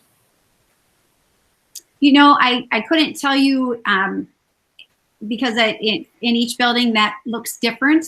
We wanted to have close access to the already existing nurse's office if possible, close access to restrooms and things like that, maybe even close access to an exit or an entrance so that we can minimize exposure. So all of those things were taken into consideration as care rooms were identified. Who is the staff that's going to be staffing them, and what other duties will they be assigned when they're not staffing the care room? So I think, again, that will vary by building, but these are, for the most part, I believe that these are non-licensed or paraeducators that, or non-licensed staff that have been identified to attend to these care rooms. And again, they're not in the rooms, but attending to the rooms so that we can be responsible for supervising and caring for children that may have to be in there during the day. I guess I should ask it a different way. They're not additional staff. No, I'm sorry. No, they are not additional staff, and they may have other duties throughout the day. All right. Thank you very much, ladies. We'll go on to number 3. Thank you for your presentation. Number 3, COVID funding is going to be done by Amy Spellerud, Executive Director of Finance and Business Services.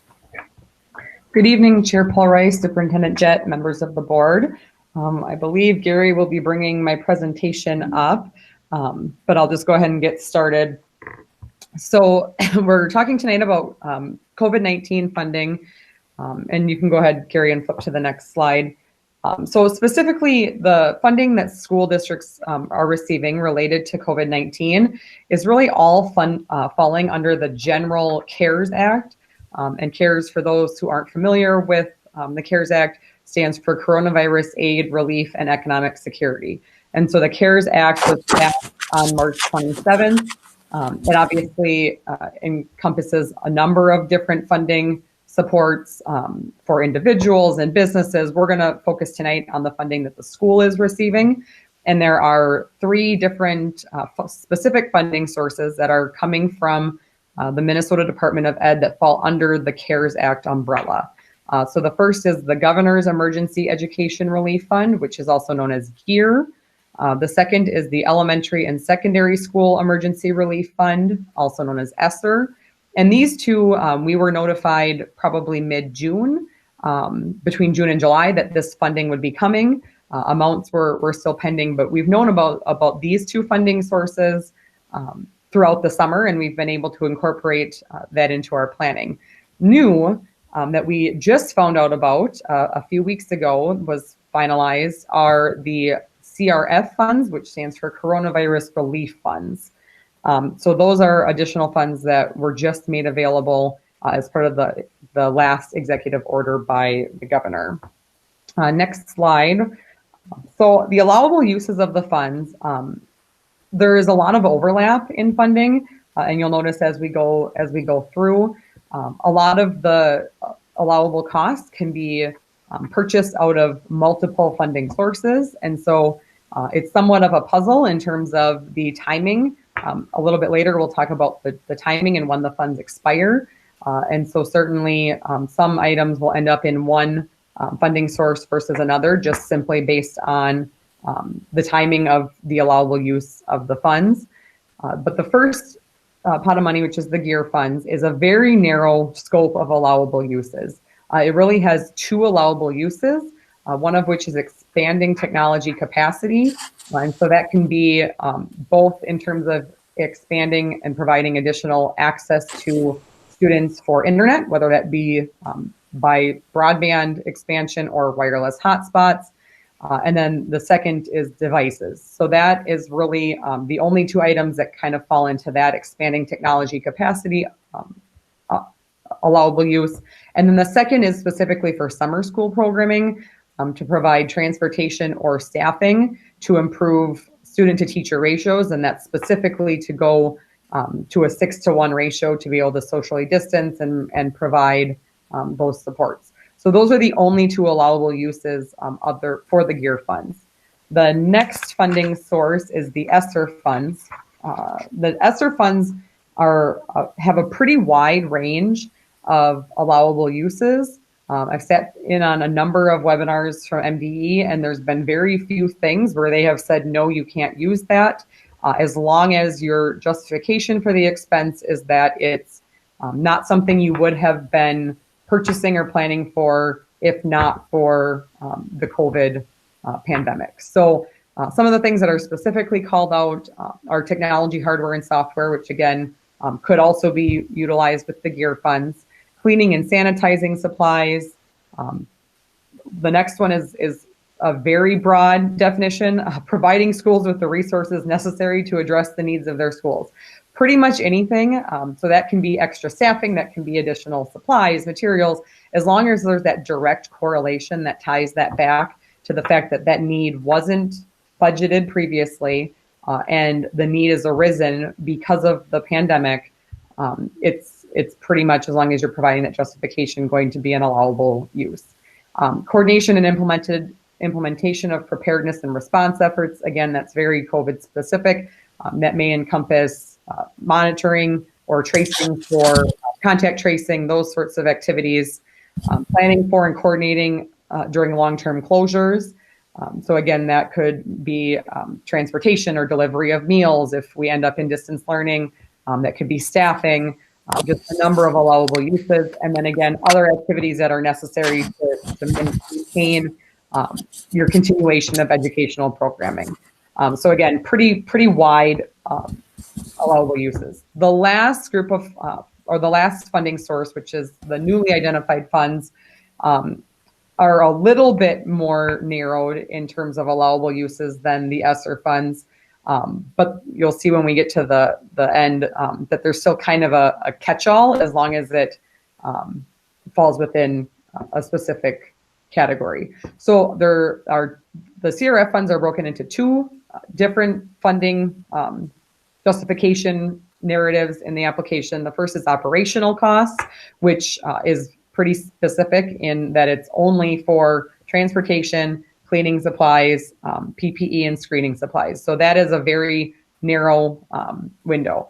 The other portion of the CRF funds falls under the broad bucket of supporting student, family, and educator needs. So MDE has called out a few items specifically within that that they want to make sure are addressed, and that you're using funds and that you're providing these to families and to students. So that again is technology devices and internet access. So that is going to be allowable under all three funding sources.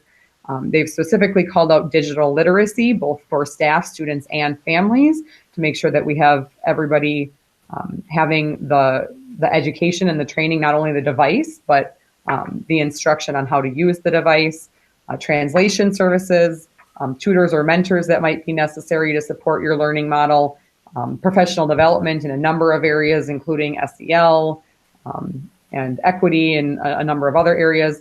And then again, there's somewhat of a catch-all that says other additional costs specifically needed to support your instructional program under the various learning models. So again, pretty much as long as the justification is that this cost wouldn't have existed if not for the situation we're in. It's just a matter of supporting that. So next slide.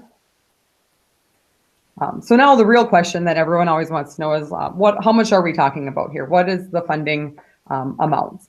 And so the GEAR and the ESSER funds, you'll see on the slide that there's a total dollar amount, and then that's broken down into a non-public allocation and a district allocation. So those two funding sources have a mandatory non-public school set aside. And so you'll see that after we take out the non-public portion of those funds, the district allocation for the GEAR funds is just over $370,000. And then the district allocation for the ESSER funds is approximately $2,090,000.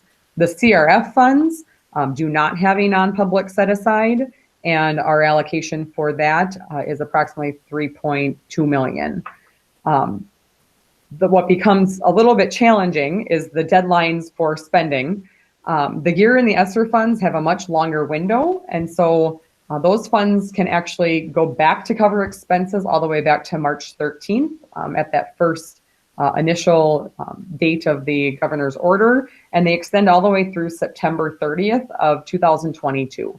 The CRF funds, on the other hand, are a very short window. Those funds have to be spent by December 30th, and they can't go back to cover anything prior to July 1st. So we have a 6-month window to spend those funds. And MDE has indicated and reiterated multiple times that they recognize that there's a lot of crossover in these funds, but to use the CRF funds first whenever possible, because we really don't want to be in a situation where the state is having to return funds back.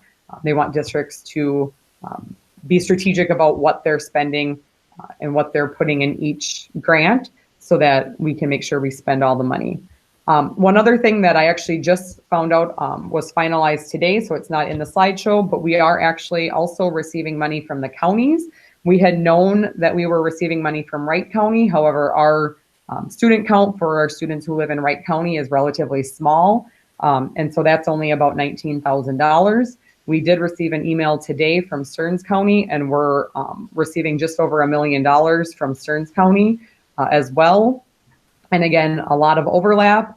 Theirs is pretty narrow window specific to technology and software, technology devices or software that to support that distance learning instruction. And then also the PPE screening type of materials.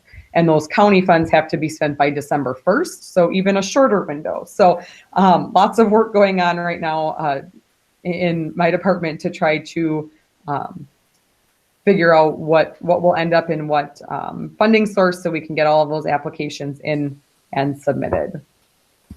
Next slide. So in terms of priorities for spending, and you're going to see this as one general list because again, there's a lot of overlap. And so at this point, we don't exactly know in terms of dollar amounts what's going to fall into which funding source. Some of these may end up getting shifted over to the county funding now that we have that, and that's an even shorter timeline to spend.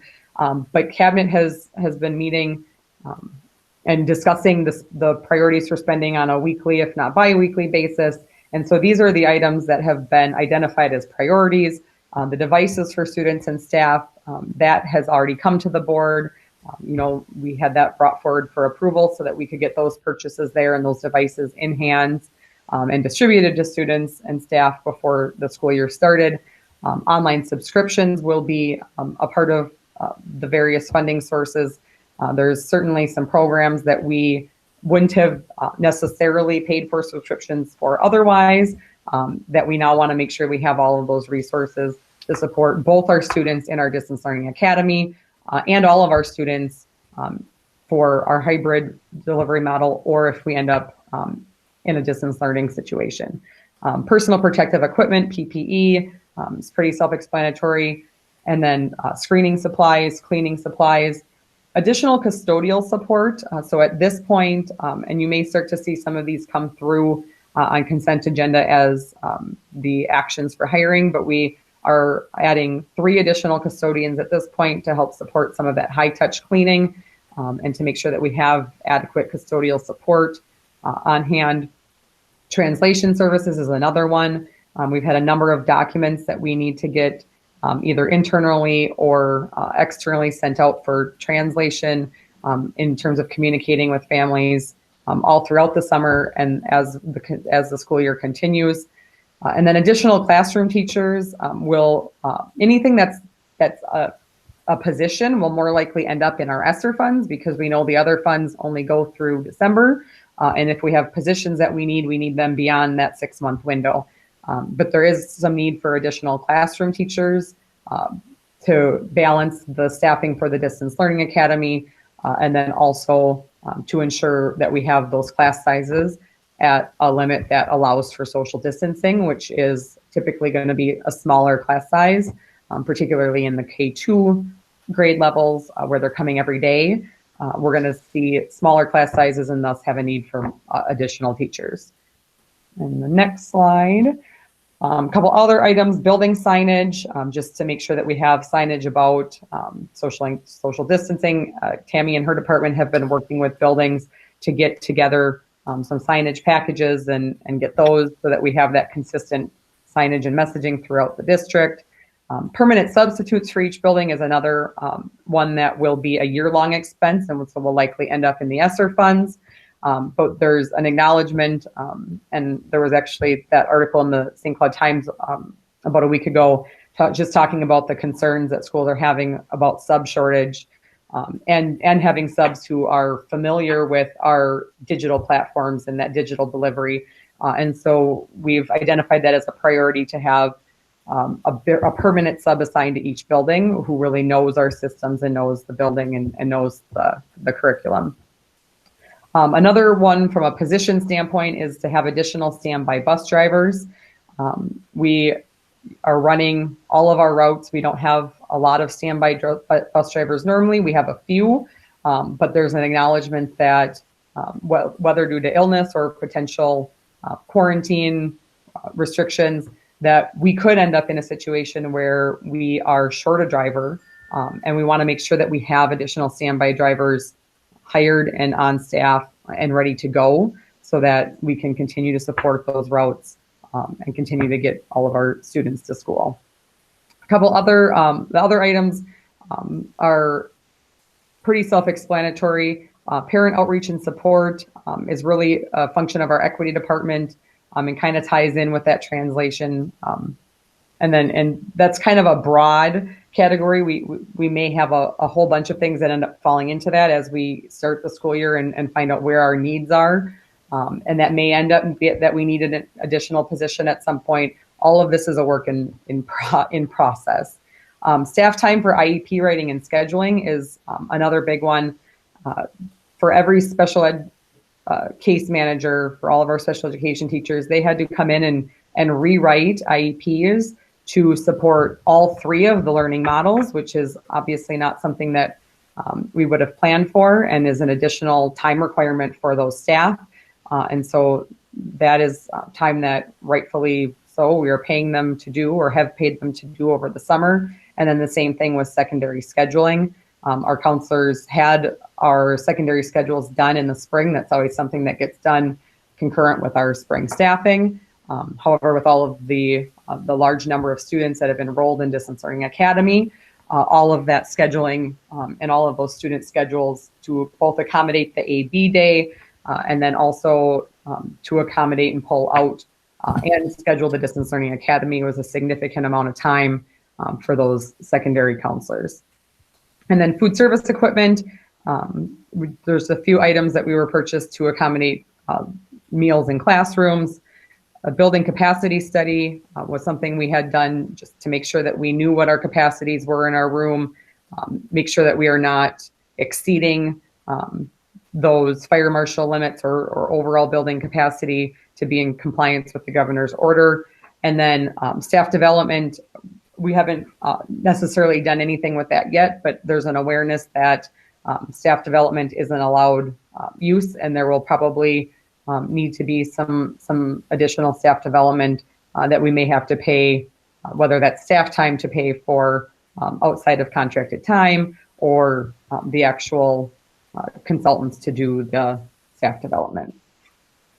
So this is by no means an all-inclusive list. Certainly things may continue to come up. And like I said, it's a pretty broad definition of what's allowable. And so we're very fortunate that we've received funding. And so as things come up that are really unforeseen, at least we're able to take those things out of the CARES funding and not have to look at utilizing fund balance reserves or other funding sources to cover those items. Are there any questions? We'll start with you, El.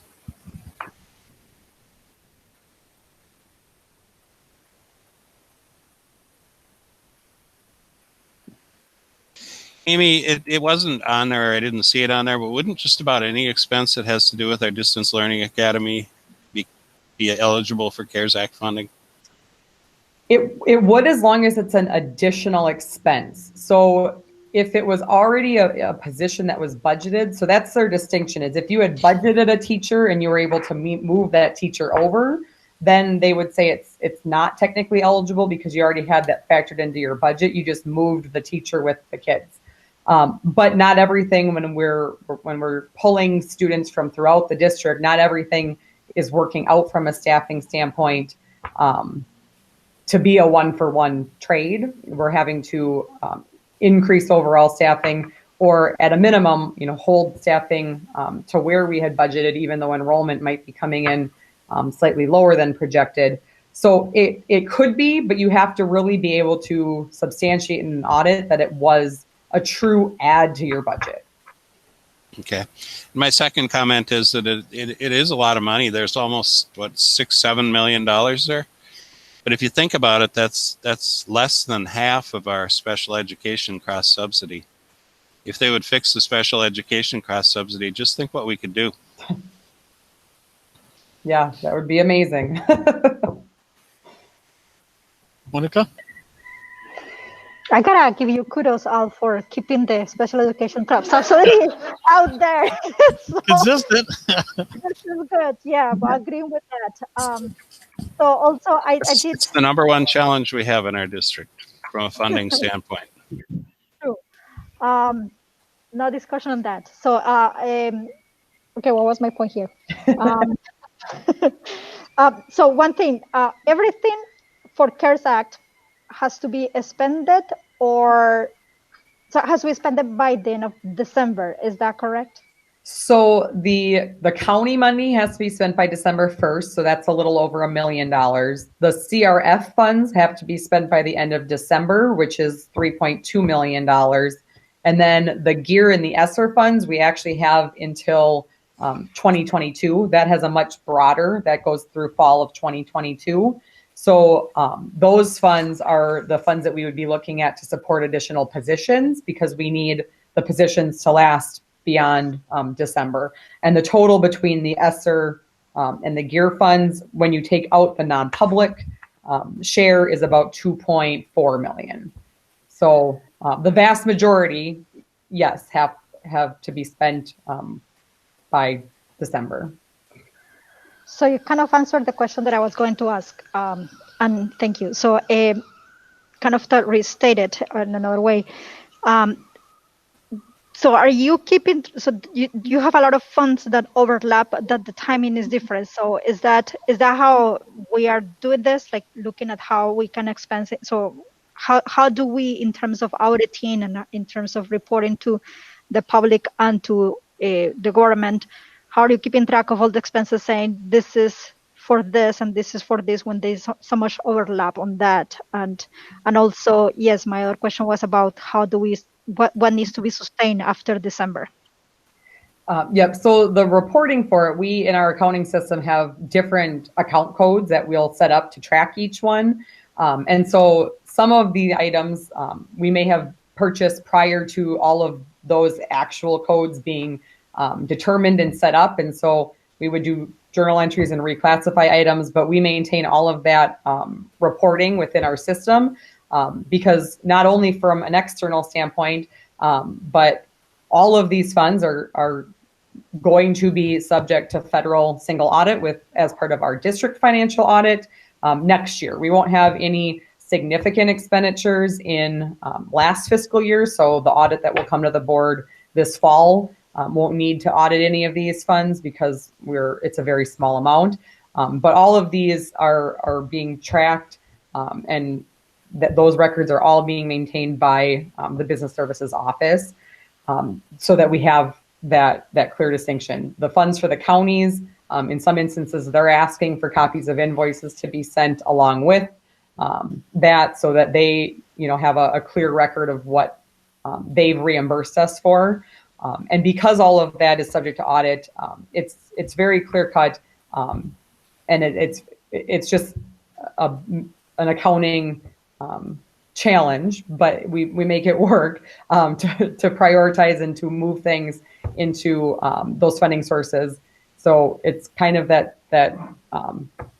first out mentality. So we want to use the money that's going to expire first, and then backfill from there. For the ESSER and the GEAR funds, because we know we have those positions, those will be primarily reserved for those positions. And then we also, knowing that these funds are intended to cover all of next school year, in the event that we have some of these same needs and challenges next year, our goal and our intention is to not allocate the full ESSER and GEAR funds, but to leave some of those, particularly with things like hotspots, technology, online subscriptions. We want to make sure that we have funds set aside within those applications to cover those items going into next school year too, in the event that we still need to have whether it be those services or those positions carry forward. So that's part of the planning in terms of how we allocate those overall budgets. Thank you, Amy. No more questions. All right. Shannon, you next, please. All of the expenditures with this money, is that something that goes through the finance committee to take an overview understanding of that? So we did bring the overall, and that was before we knew about the CRF funds, the overall concept, and actually finance committee at their last meeting did go through kind of the full list of expenditures and the dollar amounts associated with each of those. There's just not, because most of these are items that come up rather unexpectedly from a timing standpoint. The finance committee presentations are more of an after the fact update, but we have that, I have that listed on my tentative list of agenda items for September as well, so that becomes kind of a monthly, here's what's falling into each funding source. And then anything that any one item that would exceed that $100,000 threshold that's within board policy to require approval would also come to the board for approval. At this point, the only singular purchase that we've made that exceeds that threshold was for the technology devices. Most of the other items that we're spending, and then positions obviously would come forward to the board as part of the consent agenda for the personnel items. So any positions that would be added would come to the board in that manner. But otherwise, really, all the other purchases at this point are not exceeding that $100,000 threshold. It's a lot of little purchases that just add up when you accumulate them. But the committee will be able to see where that money went, and Yeah. just an Yep. ongoing overview. Yep, that will be a standing item for Okay. sure for the next month or 2 months until we start to get a more definitive plan. And by the time we hit November, December, most of those funds are pretty much already spent or obligated or just being held in reserve. So I suspect that will be on the agenda for September and October for Finance Committee. And then we may not need to update after that, but we would determine whether that's necessary beyond that when the time comes. Zach, do you have any questions? Natalie, do you have any questions? All right, thank you, Amy. I heard it at finance, so I also have no questions. Thank you very much. Next up is item number 4. It's we'll go 4 and 5. Proposed revised board policies 203.2. We'll do that one first. That's order of the regular school board meeting. It's a second reading. It's going to be done by Shannon Hawes, Chair of the Board Development, Policy, and Governance Committee. And when that one's done, she'll jump into 213 school board committees. Ryan, are you able to put that up?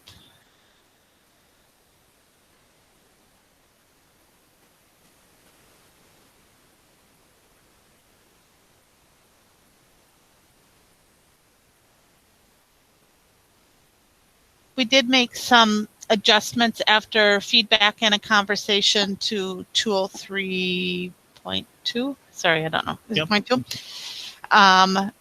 Last work session, we discussed what we should do about community input when we're reviewing board policies. And after the discussion, and then after I reached out to Les, we are moving forward with adding community input onto both Wednesdays in the month.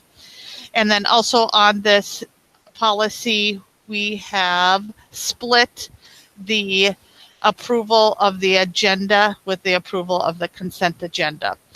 And then we added a word agenda to one of them. So that's what you're seeing here is number 5 is approval of board meeting agenda and work session agenda. And then number 6 is approval of consent agenda. And then the regular board meeting, we added community input. And then again, splitting the approval of the board meeting agenda and then the approval of the consent agenda. And that's second reading on that. Any questions or any questions or comments? All right, you're good. Okay. Next one is 208. Is that right? 213. 213. 213, we just added a statement in here about committees reviewing their purpose annually and bringing that to the board.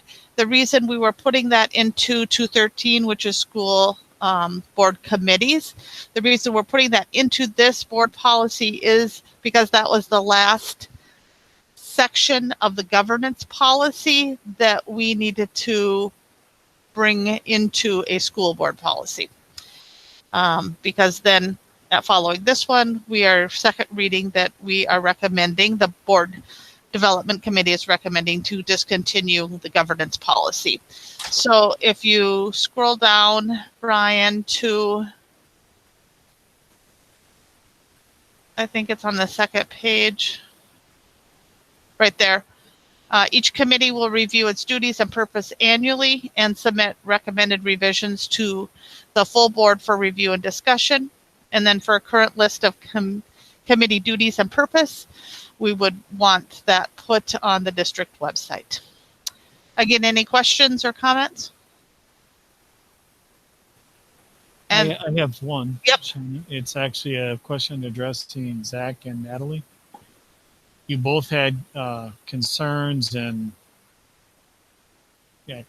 about how committees were appointed, and were you up to speed on what the expect? Does this revision answer some of those needs? Does it make it easier for new board member coming on board? Okay. Did it meet some of your needs, Natalie, or concerns? Yeah, I think it, yeah. I mean, it's hard to even go back to being a brand new board member and think about how overwhelmed I was at that time. But yeah, I mean, at least to put it in front of people, so then like it won't make sense right away. But then it's like, oh yeah, that's why we do that. So yeah, I do like the addition. Thank you. No one else? All right. Chair Polreis, Yes. I would like to thank Monica Segura Schwartz for finally getting the fly that's been bothering us during the meeting. Okay. Way to go, Monica. All right. And then the last one that I have is the governance policy that you currently can find on the school district website. This is the second reading that Board Development Committee is recommending that we discontinue this policy. And section by section, piece by piece, we've dissected this and consulted different departments to make sure that anything that needed to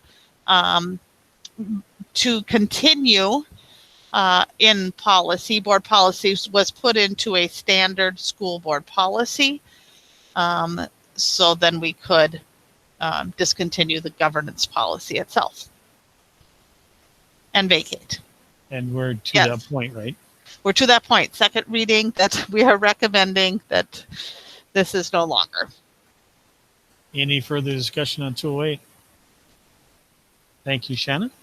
All right, next up we'll go with item number 6, proposed revised board policy number 903, visitors to school district buildings and site.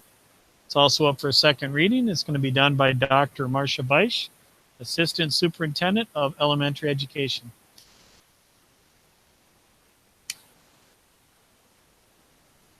Good evening again. I have a very slight change, and it's on the first page that Ryan is bringing up in the highlighted section right there.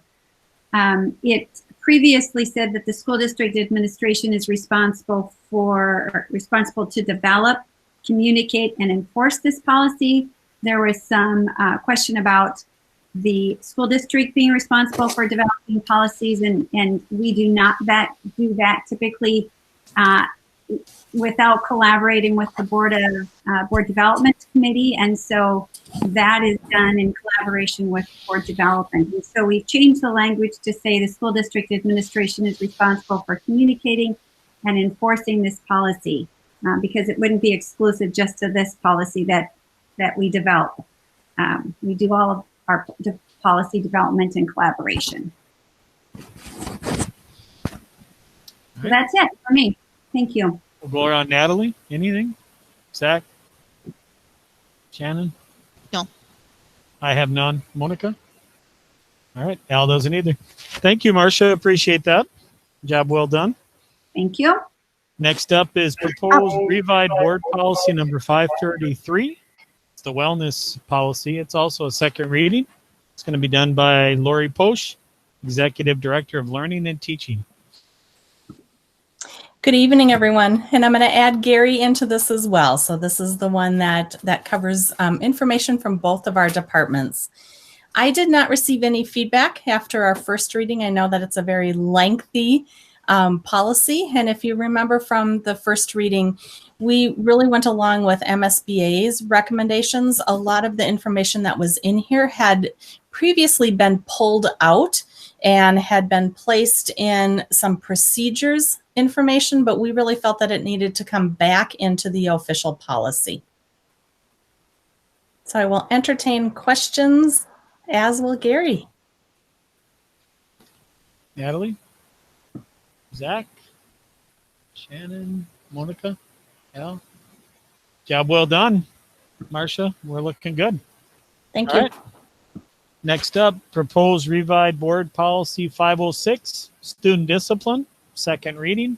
Carol Potter, Executive Director of Special Education and Student Services. Good evening. So the second reading of Student Discipline 506, I hadn't received any changes from our first reading. And just a little bit of background on this one. The changes that we did make initially were just simply updated language changes. We didn't make any changes to the meaning of the policy. And so we, if you don't have any questions, we'll go to the next policy. Anyone? What are the next? What next policy are you going to? I'm not going to the next one. You can just go on to the next one. That's for what I whoever thought. is up. You don't have another one. I'm passing it by quickly, Jeff. Next one up is proposed revised board policy number 499. It's misuse of district funds or property. There'll be a second reading. It's going to be done by Amy Scullerud, Executive Director of Finance and Business Services, with a little help from her friends. And this should be pretty quick. The only change is on page 2. We just added to the start of that paragraph the reference to the fact that that was the verbiage direct from the statute. So we just put in accordance with Minnesota statute 609.456. So that is the only thing that's changed from the first reading. All right, looking around the room, any questions or comments? Thank you, Amy. Go ahead and go on to the next one, please. And there's no changes in the next policy. There's no changes from the first reading either. So unless there was something that someone had a question on since then, there's been no change. Anyone? All right, thank you, Amy. All right, thank you, everybody. The time is, yeah, go ahead. So now that kind of going back to the conversation in Shannon's report in the board meeting about reports, I was wondering about policies, if we're going to be seeing policies in both meetings now, because now we have them. And if so, can I ask you to spread out the reading number 1 of the policies and not have too many reading numbers once in the same meeting? Yes. Yeah. This was an anomaly that we had 10 at once. That won't happen again. Yeah. But the first part of my question, are we going to be seeing policies in both meetings? Yes. So, but next meeting is the third reading. That makes it all done and said. So I think what we're asking is try to spread it out so we have a couple third readings that you can throw on consent, but then get a first one out of the way. So it's not so many at one time. Typically, we bring the policy to the meeting following the governance committee meeting, and that's the first reading. Yeah. So I wouldn't say that we would be holding them for the next meeting unless there was a huge number of them and we just wanted to spread them out. But the goal was to not have it take 6 weeks or 3 months to pass change to a policy, but instead be able to do it in 3 meetings. So it's shortening the period. It's not so much changing the flow of the policies is the way I understood. Well, and we control if we stack them up or not, so let's not do that. All right. Thank you. Got it. All right. Now the time is, if I can get my watch to work again, 2054 or 8:54 in layman's terms. Our work session is adjourned. Good night. Enjoy the holiday weekend, and everyone please be safe.